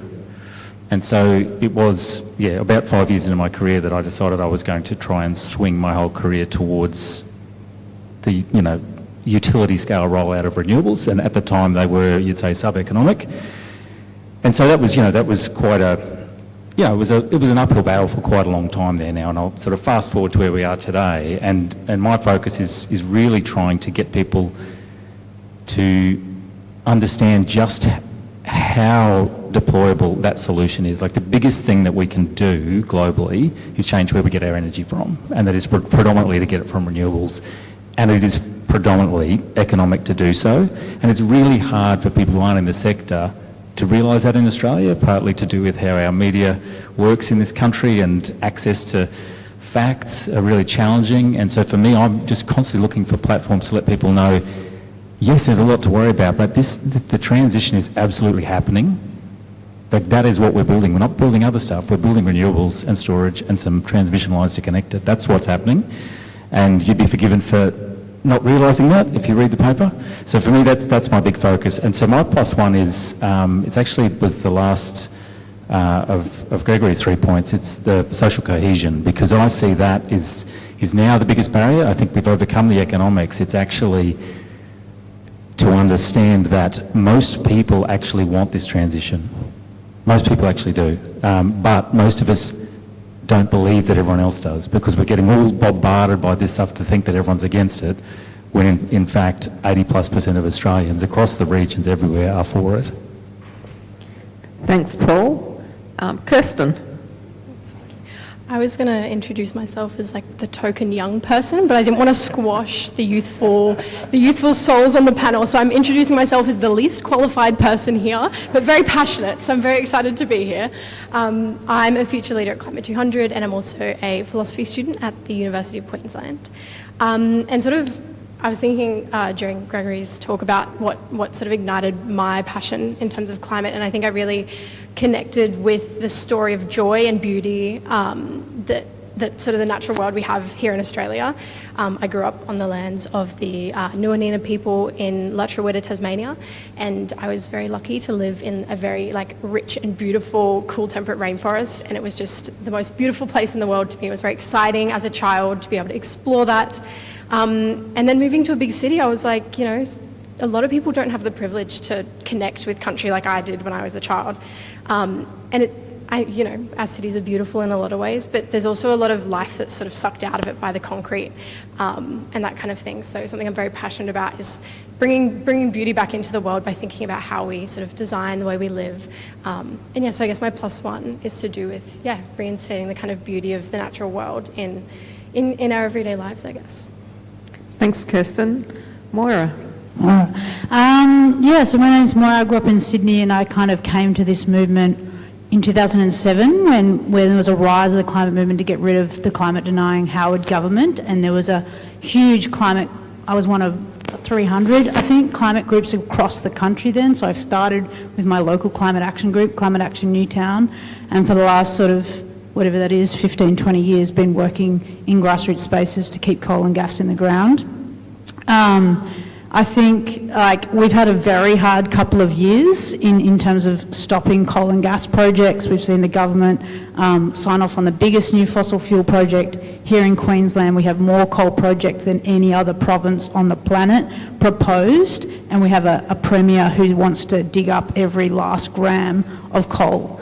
So I've definitely felt not hopeful in the last 12 months, and I think as a climate movement pushing for an end to coal and gas, we are really searching for new ways to do that, and I'm really interested in having a conversation with people about that. I kind of agree with Paul. Yes, we have the public with us on the transition for renewables, but I actually don't think we have the public with us on the need to phase out coal and gas. And so the latest messaging is saying that even people who are concerned, deeply concerned about climate change, less than 50% of them support our solution, which is we need to phase out, and we need to phase out within 10 years. So we have a really big challenge on our hands to demonstrate that coal and gas is causing climate change. We actually don't have the public with us. When you ask them, they think about plastic pollution, they think about individual action. That's because they've had governments and corporations telling them it's our problem, not the corporation. So we have a huge job to build support. And I think that is my +1, builds on Francesca's, is that right now people are deeply feeling the impacts of the climate crisis, and we have a really big job to really go back to our communities and at a local level connect the problem, climate impacts, or the things they're feeling, climate impacts, with the problem, coal and gas. And keen to talk more about that, but we've started thinking about that in communities like the south of Brisbane that are being flooded. What are the conversations we're having on the ground to help people make that connection? And by doing that and creating that community, there's all sorts of positive things that flow from that. We know that more deeply connected communities are more resilient to the impacts of climate change, and also just have all the positive benefits of forming community at local neighbourhood level. Thank you, that was great. Byron? Love it. So where did I start? I wanted to be an actor when I started. So my mum was a playwright, so I grew up sort of in around the theatre scene in Sydney, and that was when I was in high school I wanted to do, and I auditioned for NIDA. Didn't get in, so I went to law school instead as the kind of booby prize, just thought I should get some credential. And then about midway through my law degree, I kept auditioning and failing to get into NIDA, so 2 times rejected, happy to admit it. You learn more from failing than you do from succeeding. I found the climate crisis to discover what climate change was all about, and I had this penny drop moment where I felt like it was analogous to the World War II was happening, an invasion sort of on our northern border was happening, and this was the sort of moment. It's like you decide, do you want to go be an actor, or do you go to the front line and fight? And I felt like very compelled to go to the front line and fight. And at that moment I decided, okay, this is it. I'll dedicate my career to the climate crisis. And for me it was important to be the career because I wanted a weekend. And I knew if it wasn't my career, I would probably spend my working day thinking about it, doing, being a lawyer or something. And then I'd do my weekends working on the climate crisis, and I'd be really tired. So I thought, no, let's make it a job. And actually, Gregory Andrews gave me my first start. After I graduated, he was at the Department of Climate Change then, and I went and begged and pleaded, had a connection to one of my friends who'd worked for Gregory at a previous organisation, and so I owe a lot to Gregory, and it's just great to be connecting with you at this event again. So that's where it started for me, and that took me on a pathway. We're here talking about the COP, so eventually I became one of our UNFCCC negotiators, firstly on the second commitment period of the Kyoto Protocol, and then on the Paris Agreement itself. And I love seeing that photo actually that was up there before, and you probably wouldn't have noticed this, but in the back left-hand corner, there's those people who are standing in the front of that photo. I don't know if it's possible to get it up. Is that for, while it's getting up, I'll explain it. So you've got the president of the COP, which is the environment minister for France. You've got the French president who's there. You've got the UNFCCC president, Christiana Figueres. And you've got the head of the UN, and back here, just to make it local, you've got this guy, who I only just realised is in here. This is Andrew Heim, and he lives in Tweed. This is an Aussie guy that I met in the process, who was the main UNFCCC Secretariat person on the Paris Agreement. So it's a nice little bit of history, like linking right back to the local area. So yeah, shout out to Richmond, Mandy. In your home electorate, Andrew Heim now lives, and I suppose it goes to show, like, these big international processes happen, but people are contributing it from all around the country. And just down the road in Tweed was the guy who basically pulled it all together. He was very stressed at that time, but he absolutely nailed it. And for me, like, I'm the first person to get cynical about the UNFCCC process. I spent long enough in those rooms being very frustrated about the lack of progress, but the crazy thing about the UNFCCC is the fact that we got the Paris Agreement when every single country that participates in that process has a veto.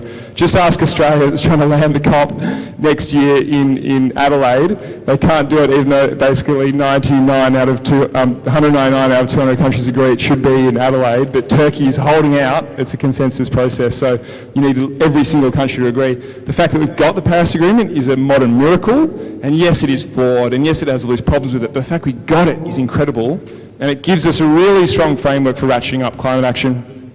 Very real right now in Australia in the domestic political discourse we're having, where the Liberal National Party federally has just walked away from net zero and said they're not going to set any future climate targets. They're saying they're going to stay in Paris, but actually what they're doing is walking away from the Paris Agreement because it's clear you cannot backslide. Key part of the agreement is you cannot reduce the emissions reduction targets you set. So anyway, I'm sure I'll have more to say on that discussion. And my plus one, make it fun. Like, I think there's a lot to be sad about, a lot to be depressed about, but also we can have it all. I think Australia's perfectly placed to make an amazing contribution to the problem. We can go from villain to hero. We have a good time on the way. We've got to enjoy ourselves. Have a weekend, take some time off. Don't spend all your time thinking about it. Otherwise, you'll have a pretty sad existence. Thanks for that. Jessica. Thank you. Well, we must be strategically placed. I did go to law school as well, but I came out on the tired corporate lawyer side who works at night for other things. So I work, my hard launch, I guess, into the climate space was going and advising with Pacific Island countries at the COP in Bonn, where Fiji was the host. And I had a corporate law job at the time, and they were great and sent me over there. And then I came back and I had another job, and I found it difficult to be advising oil and gas clients because I had to write a speech for one of the presidents of one of these countries in the Pacific, saying how their livelihood was within our fingers, like slipping away. And so it then became very hard to be the lawyer that, like, lawyers will tell you, someone's got to do it. So if it's not me advising this big oil and gas company, another lawyer is going to do it. And they're great jobs, and it's really fun sometimes. So I have kind of redesigned a bit of how I work, my career, and now I work in the international development space as well for a company called Apt Global, who works in different themes around the world with government, so climate, education, health, and in that's my day job, great, and it's really good. And then I like to bring it back home, and I think my plus one is low-hanging fruit. So as like a tired parent, you just want to do the easiest thing. And so it could be walking down the street to your bush care, your local bush care, which is an incredible community activist kind of move, I think. And then I work with Andrew in the room as well at the Food Connect, for the Food Connect ecosystem, which is Food Connect Foundation, and we have a literal shed in Salisbury. If you don't know it, do come by. And it's about that community. It's very easy to be volunteering with them, and it's a community-owned infrastructure, community-led, and it's an incredible place to support food entrepreneurs, and it's about making the future of food in Australia fairer for farmers and eaters. And that for me, so low-hanging fruit in your community, food, super important for most of us, all of us. So just go for what's easy for you. Thanks for that. Kim? Oh, is this working? Yeah. Hi. So I've been a doctor for 37 years, actually 36 years, working in Western Sydney. So my entry into climate was seeing my patients living in circumstances that were impacted by, I'd say, the social, commercial and environmental impacts of our systems. And so actually in 2018, I did write on a death certificate when one of my patients died from a heat wave. That's one of the reasons.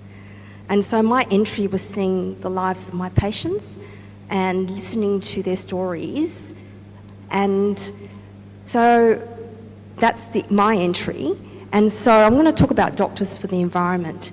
So Doctors for the Environment started in 2001 when 3 doctors sat around a kitchen table in Adelaide and saw that the environmental determinants of health was interlinked with mental health and physical health. Since that time, we've grown to an organisation of 2,300 doctors, and have a look at our website to see what we do.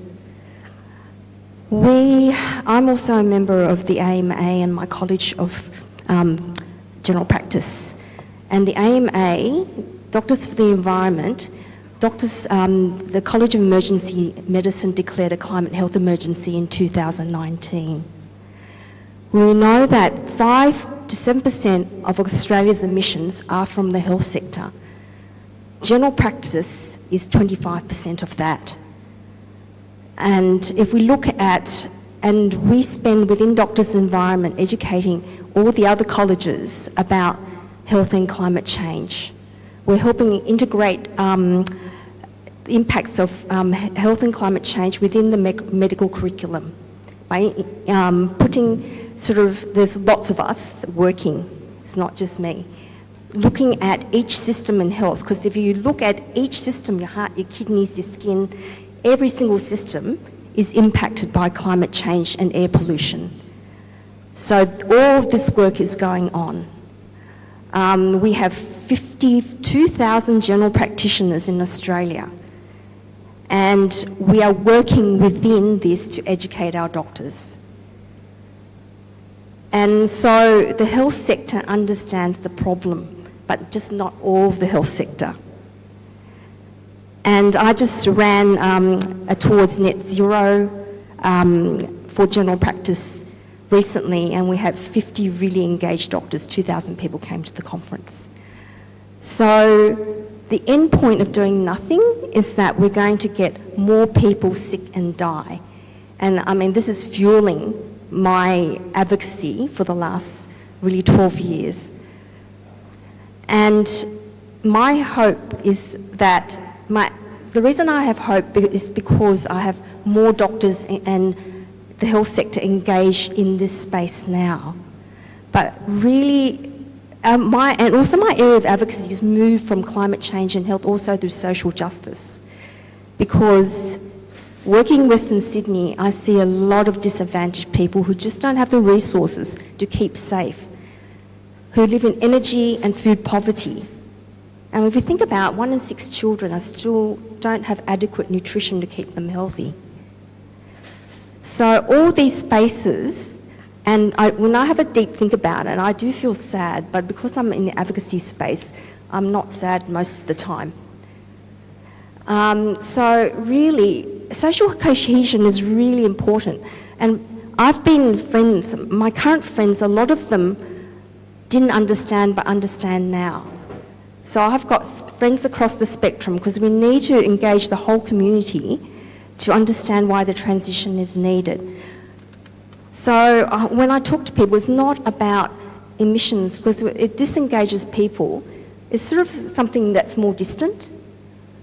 It's to really to bring it home that you really need to, it is valuing each other in nature that's really important. And that's my +1. Thank you. We're now moving into the questions, and this is where the technology could fail us. So let's see how we go. I've got a legal question here. No, we'll leave that one for now. Sorry, guys. This one's for Moira. 10 years isn't a long time to transition for regional economies reliant on coal. How do we support them and not leave them behind? Yeah, great question. And we've been having conversations with people at the moment about this, and it's one of the biggest barriers. So last Sunday I was at a market in Northey Street, and someone who said they were 10 out of 10 on climate concern said, do you support a coal and gas phase out by 2035? Not sure. I think partly the first is to recognise that the coal industry has not overall been a net benefit for regional economies, and the Australia Institute has done some great work on this, that actually through like skill shortages, from squeezing out skills that farming communities rely on, there hasn't been a net benefit for jobs across the region in coal communities. So I think there's an overinflated sense of the benefits the mining industries are delivering for those communities, and I think they're very good and they have a PR machine to challenge that. So I think part of it is that, and we have people in Mackay right now who are concerned about the climate impacts, and we need to be amplifying and listening to those stories and voices, I think. So that's one piece. I think this is this is a complex problem, right? And this is why I think we've been failing. We've sort of said renewables is the answer, but it's not the only answer. It's a full economic transition. And I think that's why we haven't brought the public along with us, that we haven't, at the scale of the problem, grappled with what it's going to take. So I'm really keen to hear, maybe, and throw this open to other members of the panel too.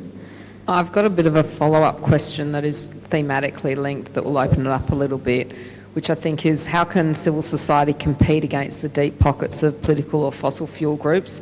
Or I'd actually rephrase that as anyone that's got an interest in the transition not being a success.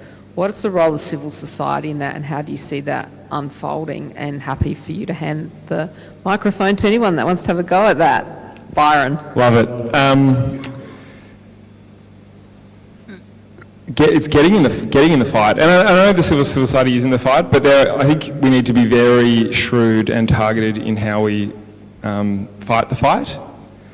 And I think there are some examples of how you can do this. And here in Brisbane, in 2022, really good example where the Greens took 3 seats in inner city Brisbane, sent a very big signal to the Liberal Party on climate. They certainly haven't got the memo yet, but also to the Labor Party on climate as well. And I think that result is not just the result of campaigning by the Greens, it's also the result of lots of good campaigning by civil society organisations to really lay the foundation for understanding that this is something worth voting for, ultimately. And my story from exiting government basically came from realising that working within the public service, you could do some things, but ultimately it was the politicians that call the shots. And that's how it is even in the UNFCCC processes. It's the politicians that are elected that actually call the shots on how that process will ultimately work. So I think we have to lean into the politics, don't be scared of competing in the politics. And to give you a sense of it, there's actually a lot of money that's put into climate and environment philanthropy in Australia. $300 million a year is basically given to climate and environment philanthropy in Australia. You can complain about the fossil fuel industry's lobbying and the amount of money they spend, but actually it's not that far out. Like if you look at their disclosable donations to politics, it's actually less than that, right? They're just applying their money in a very targeted political way because they know politics is ultimately the avenue for achieving their business interests. And I think we need to be much sharper in our vision, understanding that politics is the way that we're going to, a big way of finding this solution. And yes, business can do its thing, the technology needs to be there, but largely the economics, as we've already heard, the economics, the technology are there. The problem is the politics in Australia and in the US and other places.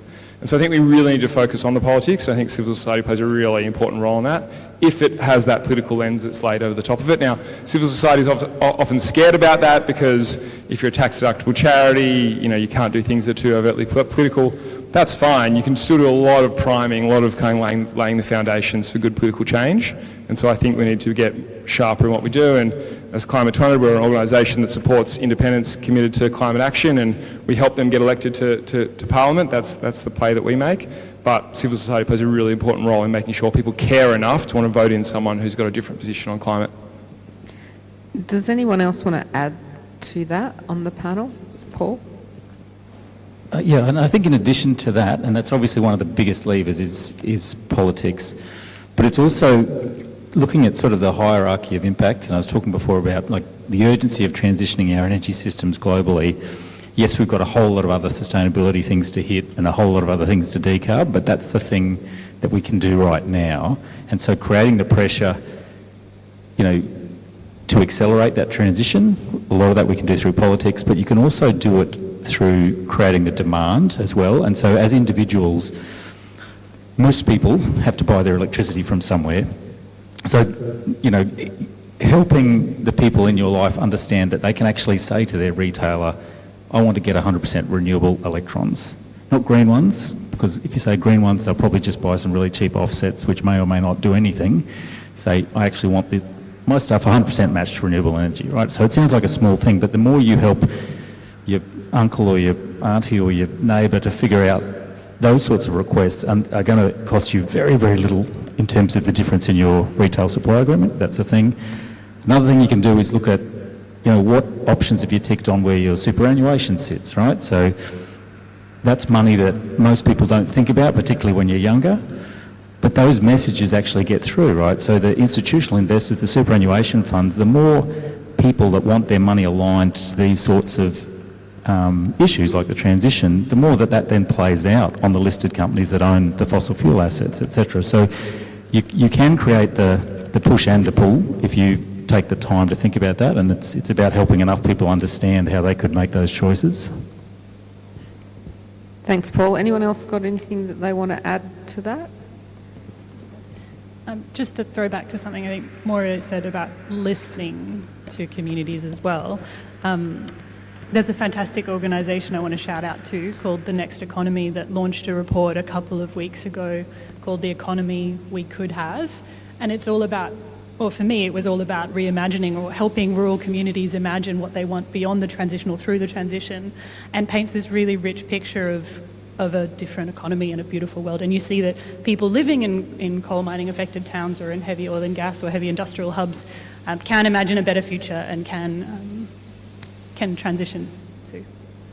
Thanks for that. I think just sort of following on from that sort of theme, there's a question here about the role of storytelling and what role it should play in shifting public understanding, building trust, not just technical solutions to move from why to how we decarbonise. And I guess if we could bottle Gregory, then we might be able to actually do something like have a little genie that we could pull out every now and then. But from the panel's perspective, that question of storytelling, from the roles that you play, how do you see that sort of playing out?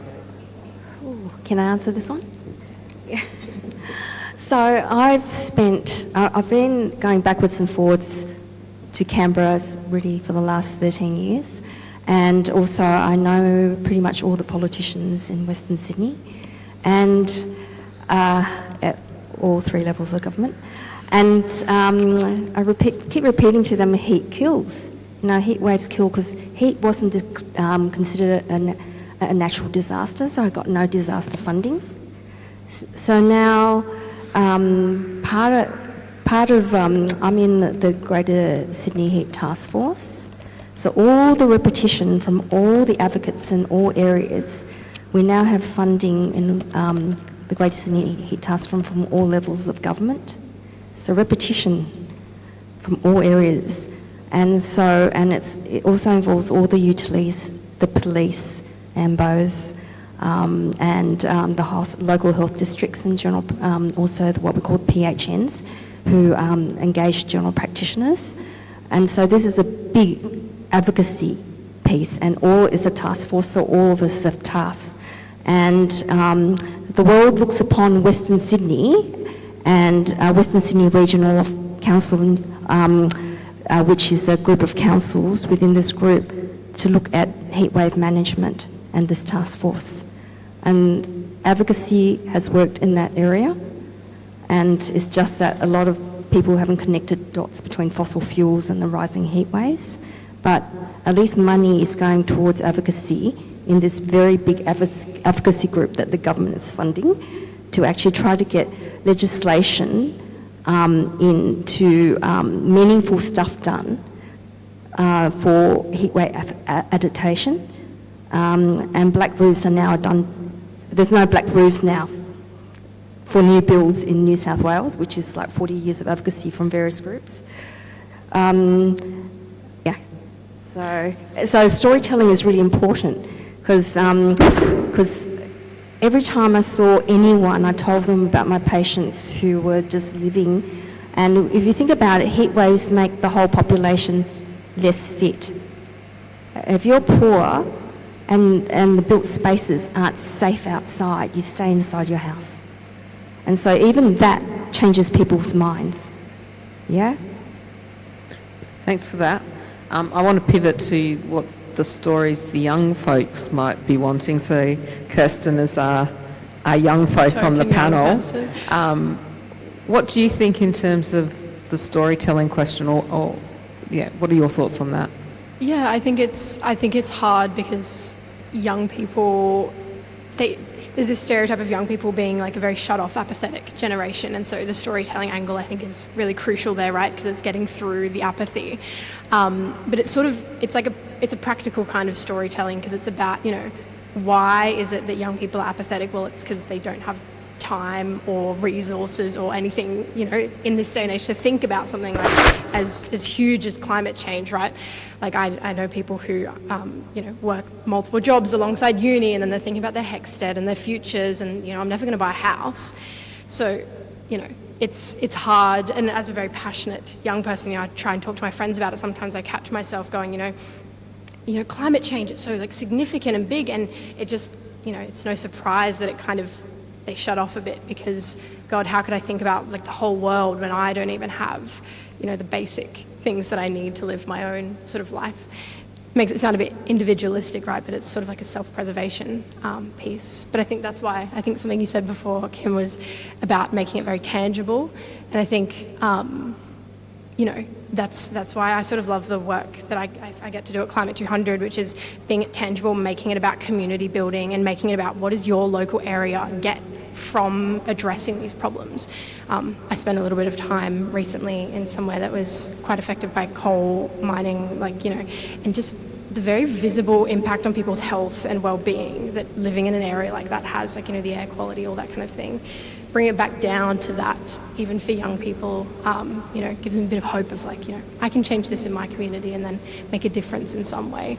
Because I feel like the big scale makes it quite difficult to feel like you can change anything, I guess.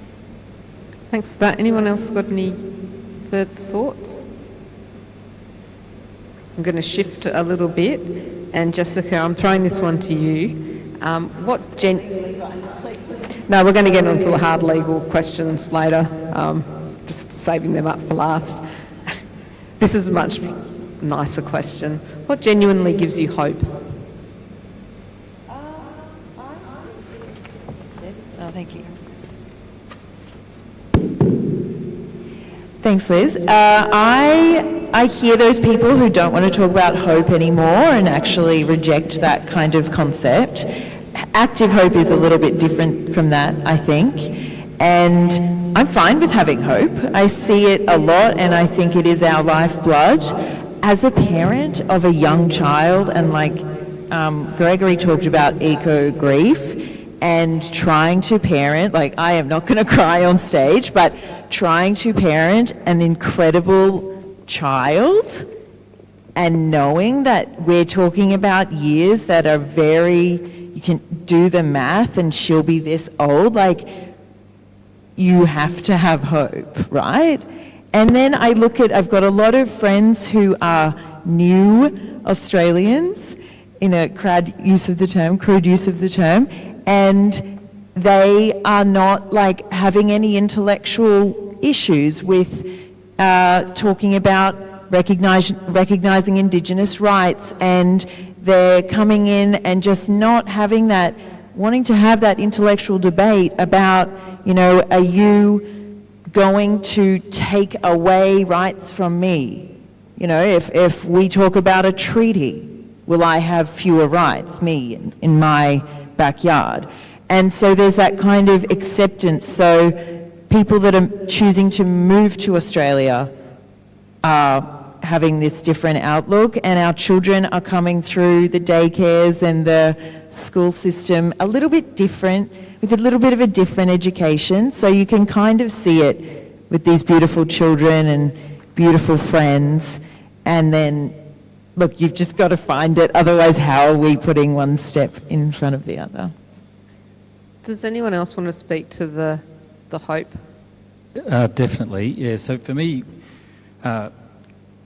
optimism it's a really deliberate choice, and sometimes around this topic, people can think you're some kind of idiot if you're walking around smiling, thinking it's all going to be great, and that's not what I mean by optimism. I mean it in a way of getting things done, right? There's a great Noam Chomsky quote, which I might butcher it slightly, but basically what he says is, optimism is a strategy for getting things done, because if you don't believe things can be better, you're not going to get out of bed in the morning and try and make them better. So that my framing is, yes, there's lots of things that I wish were a bit different, quite different, but I still believe that it can be better. And so therefore the act of contributing to that, for me, is like, that's my whole reason for doing what I do. And I would definitely echo your comments about the kids. I've got 2 primary school age boys, and there is no question about what choices they're going to make or what outcomes they're going to vote for once they're of voting age. And so I think that there's plenty of things that give us a sign about the direction. And then the other one, like, just to be really specific for you, when I talk about the reason I keep trying to tell everyone that the transition is happening is because when people get a glimmer of that, they start to think, oh, okay. Because if you follow the press in Australia, you'd think we're still wondering whether we will or won't embark on an energy transition, whereas when you work in the sector, you're in the middle of it. We had a day last month where Australia, the whole national electricity market, hit 79% renewable energy penetration, only for a short increment, right? But most people have no idea that we have that much going into the system already, right? And a long way to go, still heaps more to build out, but things like that have to give you hope that, well, firstly, no one noticed, the lights didn't go out, right? Everything still worked, but we're actually building this stuff. So, yeah, I think striking that balance from, yeah, we need a lot of change, yeah, we need to go a lot harder, but there's plenty of signs that everything we're trying to do is possible. Just want to build on that. I think there's so many reasons for us to be hopeful in Australia, and we are, don't be mistaken, we are definitely a global villain, and often you hear people say, what does it matter, Australia's emissions, they're so small. 1.2% of global emissions happen here domestically. So yeah, global emissions, still a top 20 emitter, mind you, so we're still on the 20th biggest emitter on Earth. If you add in the emissions from our exports, our coal, oil and gas exports, it's about 5% of global emissions. So that's much more significant. We're really a serious player. There's only half a dozen countries that emit more when you factor that in. So that's the downside, that's the villain. But there's also this amazing opportunity side, which is around the efforts that we can put in here to help decarbonise the global supply chain, and particularly on green iron. There's a lot of hype about this at the moment for good reason. Making steel, right? Very energy intensive, huge emissions associated with it, concrete as well. If we just value add through renewable energy, using electricity instead of coal, basically, to value add to the products that we ultimately send to China mostly in our iron ore, you can reduce global emissions by 7%. So we could more than offset the emissions that we have here domestically if we can also massively reduce our own emissions and end fossil fuel exports. We could be 13%, 12, 13% down thanks to the efforts we make here in Australia in global emissions. It's huge. So in terms of the ability to bat above our average and make a globally significant contribution to solving the problem, it's right here. We have all the resources, all the opportunity. We just need the political will to make it happen. And so I think that for me gives it a lot of hope, a lot of excitement. We are in the fight, and there's no better place, a liberal democracy, no better place to be. You know, if you look at the places with the big carbon bombs around the world, most of them ain't liberal democracies. You got the Saudis, you got the Russians, you got the Qataris. Like, good luck with trying to make them take this issue seriously. Here we actually do have an ability through our vote to force politicians to take it seriously. So we can go from villain to hero in this fight, and that should, I hope, give everyone a bit of energy for getting in the game. Thanks for that. Now I'm going to pivot back to one of those legal questions, because we're all warmed up now, so we should be on par for that. There's a question here that says, what legislation would have the greater role in protecting the environment, the EPBC Act or the Corporations Act? But I actually want to broaden that question out a little bit.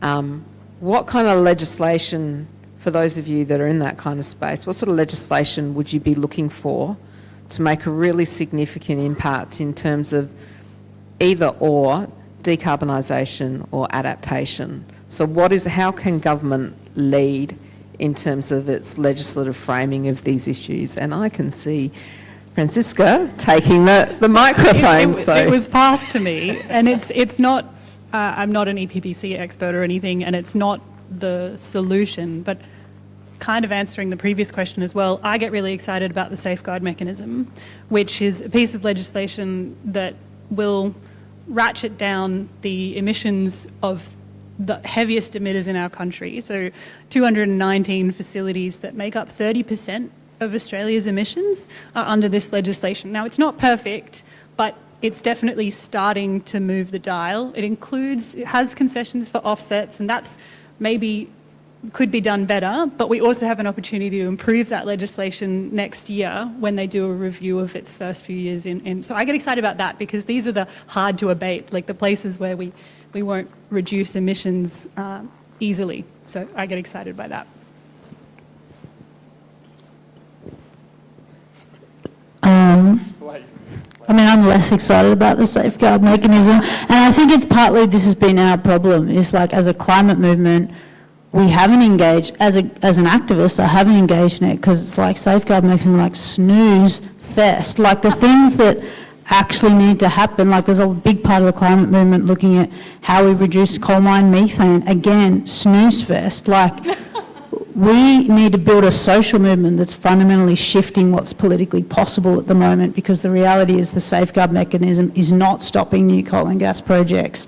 The environment laws that the Labor government just rolled out is fast-tracking coal and gas projects. It's removing national, federal oversight of these projects. I confronted Murray Watt last weekend when he was up at Redcliffe and asked him directly, when is your plan to stop coal and gas projects?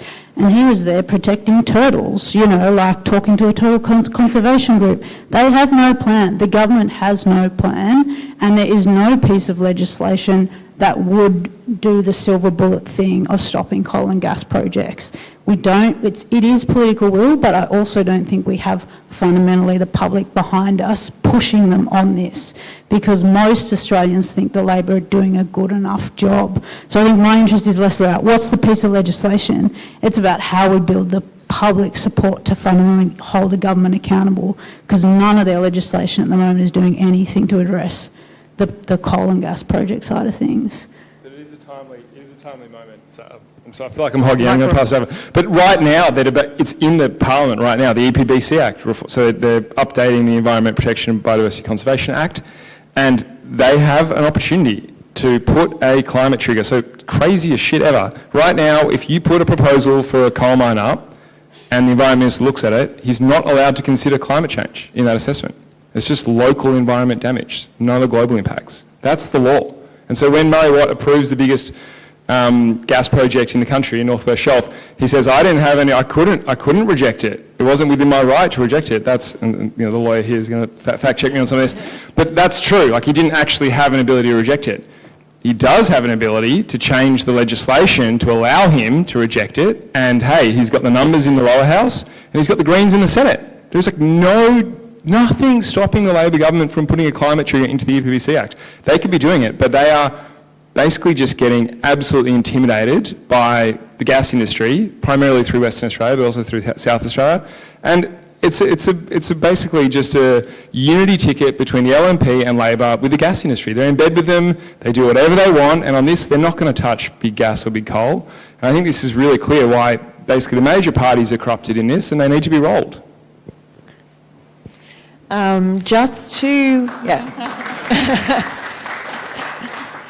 Just to make sure we're really snoozing, there are interesting parts about what a company can do for their constitution and set their objectives there. So there are models where a company can actually say, look, these are my financial objectives, etc. You've got to look after the shareholders first. But I acknowledge that I'm operating in the environment. There are communities that my business impacts. And so my commitment as the company, I must get best interests for the shareholders and act in the good interests of the environment and the community, for example. And so that's called a mission statement that you can put in even a listed company. And I'm not trying to say that even companies that do this are great, but there are these really boring things that can be quite good, and then we're not waiting on a short 3-year cycle where you can bring in a piece of legislation and amend it. This is the private sector has that momentum, can bring that momentum themselves, and also in terms of what we can get interested in that's sort of about legislation, but it's about multi-level government as well, is public procurement. So what we've noticed with the Food Connect Foundation is if we got interested, so if there's a national food plan, and if the public sector decided aged care, prisons, and schools, mostly aged care and prisons, if we are looking at how we're feeding those populations, that has a huge impact on the food procurement, and the government is a huge actor there. So there's some interesting pieces that don't have to be like a huge piece of legislation that then gets amended 3 years later, or at midnight it gets amended. And anyway, there are some things that are quite clever that don't have to have that massive lens and that bores people, and yeah. Thanks for that. I'm getting all sorts of signals that we need to wrap this up. But I'm very excited that we're finishing up on procurement, because I think that's pretty much everybody's most exciting topic ever. I know some people who get very excited about procurement. Don't worry, I used to work for government. Could we please give the panel an amazing round of applause for their openness and their insights? Thank you very much.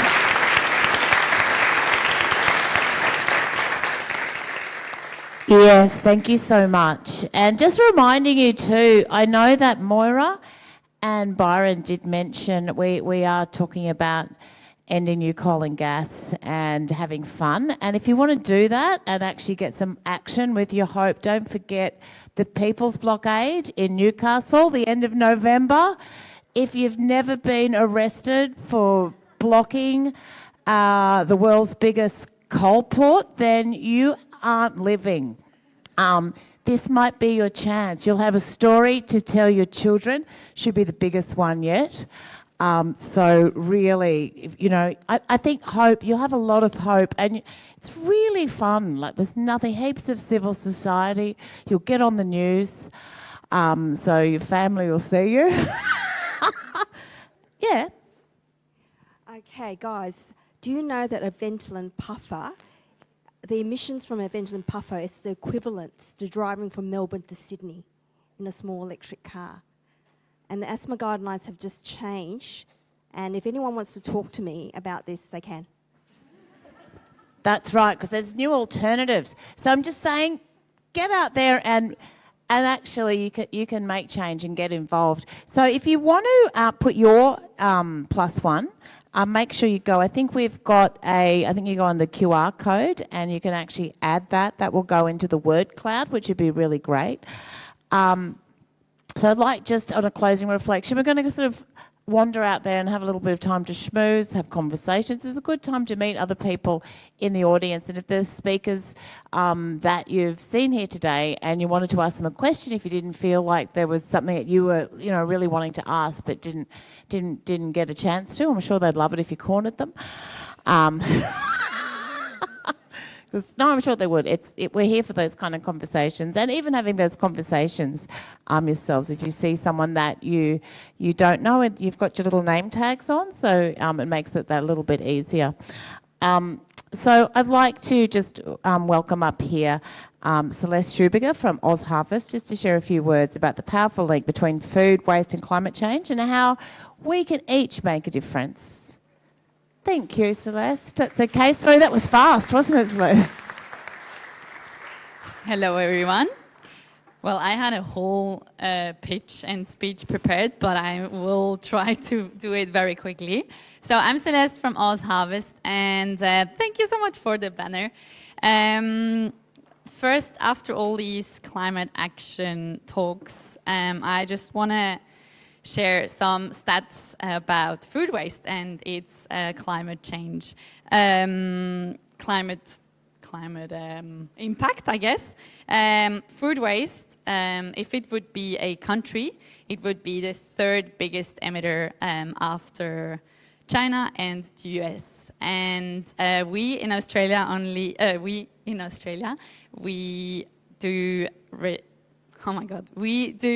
have 7.6 million of tons of food that goes into waste every single year. And nearly half of that is edible, perfectly edible. And food waste, as we all know, when it breaks down in landfill, it's actually worse than CO2 because it creates methane, and methane is 28 times worse than CO2. So I think food waste is another topic that we could talk about the whole night. And Oz Harvest is all about how we reduce food waste, but also how do we end food insecurity.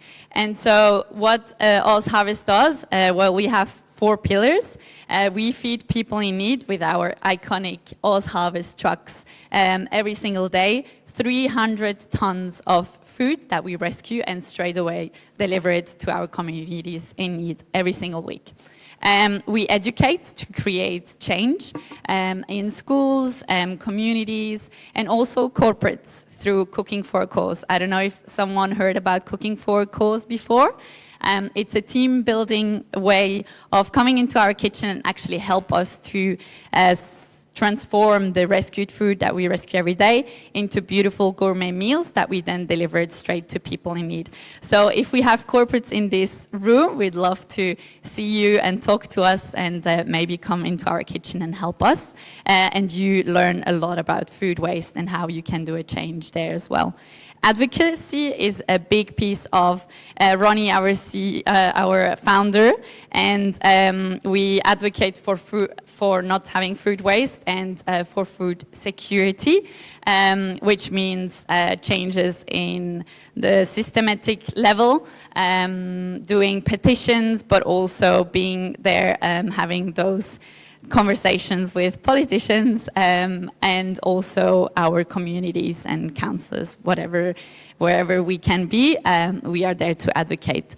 And innovation, one little hint there, innovation for me, and I think that's kind of like my +1, it's collaboration. We all have to work together to make change, and innovation at Oz Harvest means we come up with very innovative ways of doing social impact and working together. And one action, I'd say, a climate action that you could do tonight is try and buy one of our lemonade. Why lemonade? Because we are rescuing the green lemons that didn't make it into the supermarket from farmers down from northern New South Wales, and created that beautiful lemonade that is like a normal lemon, but every single lemonade helps us to deliver another meal to people in need through supporting our main mission at AusHarvest, that is nourishing our country by fighting food waste. Oh my God, that was very fast, I hope. It was good, but I tried to make it as short as possible so we can wrap this up and all have a lemonade together. Thank you.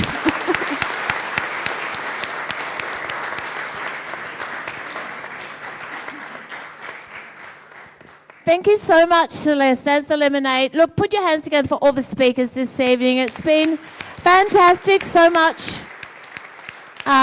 This is, I was going to say so many takeaways, but it is a zero waste festival. So if you're coming back, they are intellectual takeaways. If you're coming back tomorrow, hope that you are. Remember to bring your keep cup and your drink bottle. If there's other sessions you want to sign up for tomorrow, you have to sign up and register for each of the sessions over the next few days. So make sure you do that before you go today. Thank you very much to all the speakers. I really hope that you get a lot out of this engagement and really take those ideas back to your community so you can do what, Gregory is talking about, is that it's having hope in action. Thank you very much. Bye.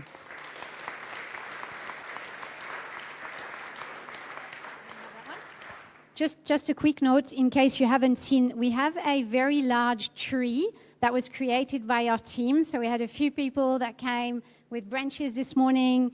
Someone created the trunk. We even have an artist that actually painted some insects for the base. And we're asking everyone to put their pledge or their +1 so we can create a very large tree of pledges, active hope. So if you take a moment before you leave tonight, please go and write a pledge. If you need tickets for other sessions, tomorrow, day 3 or day 4, just check with the volunteers at the check-in desk. I think we still have tickets for tomorrow and day 4. What? Sorry, Kim? Yes, yeah. Yes, absolutely. If you want to do photos, I think it'll be good. Speakers and even everyone, like if you want to come and have some photos, please do that. But I think the speakers, we should do that. Thank you very much, everyone.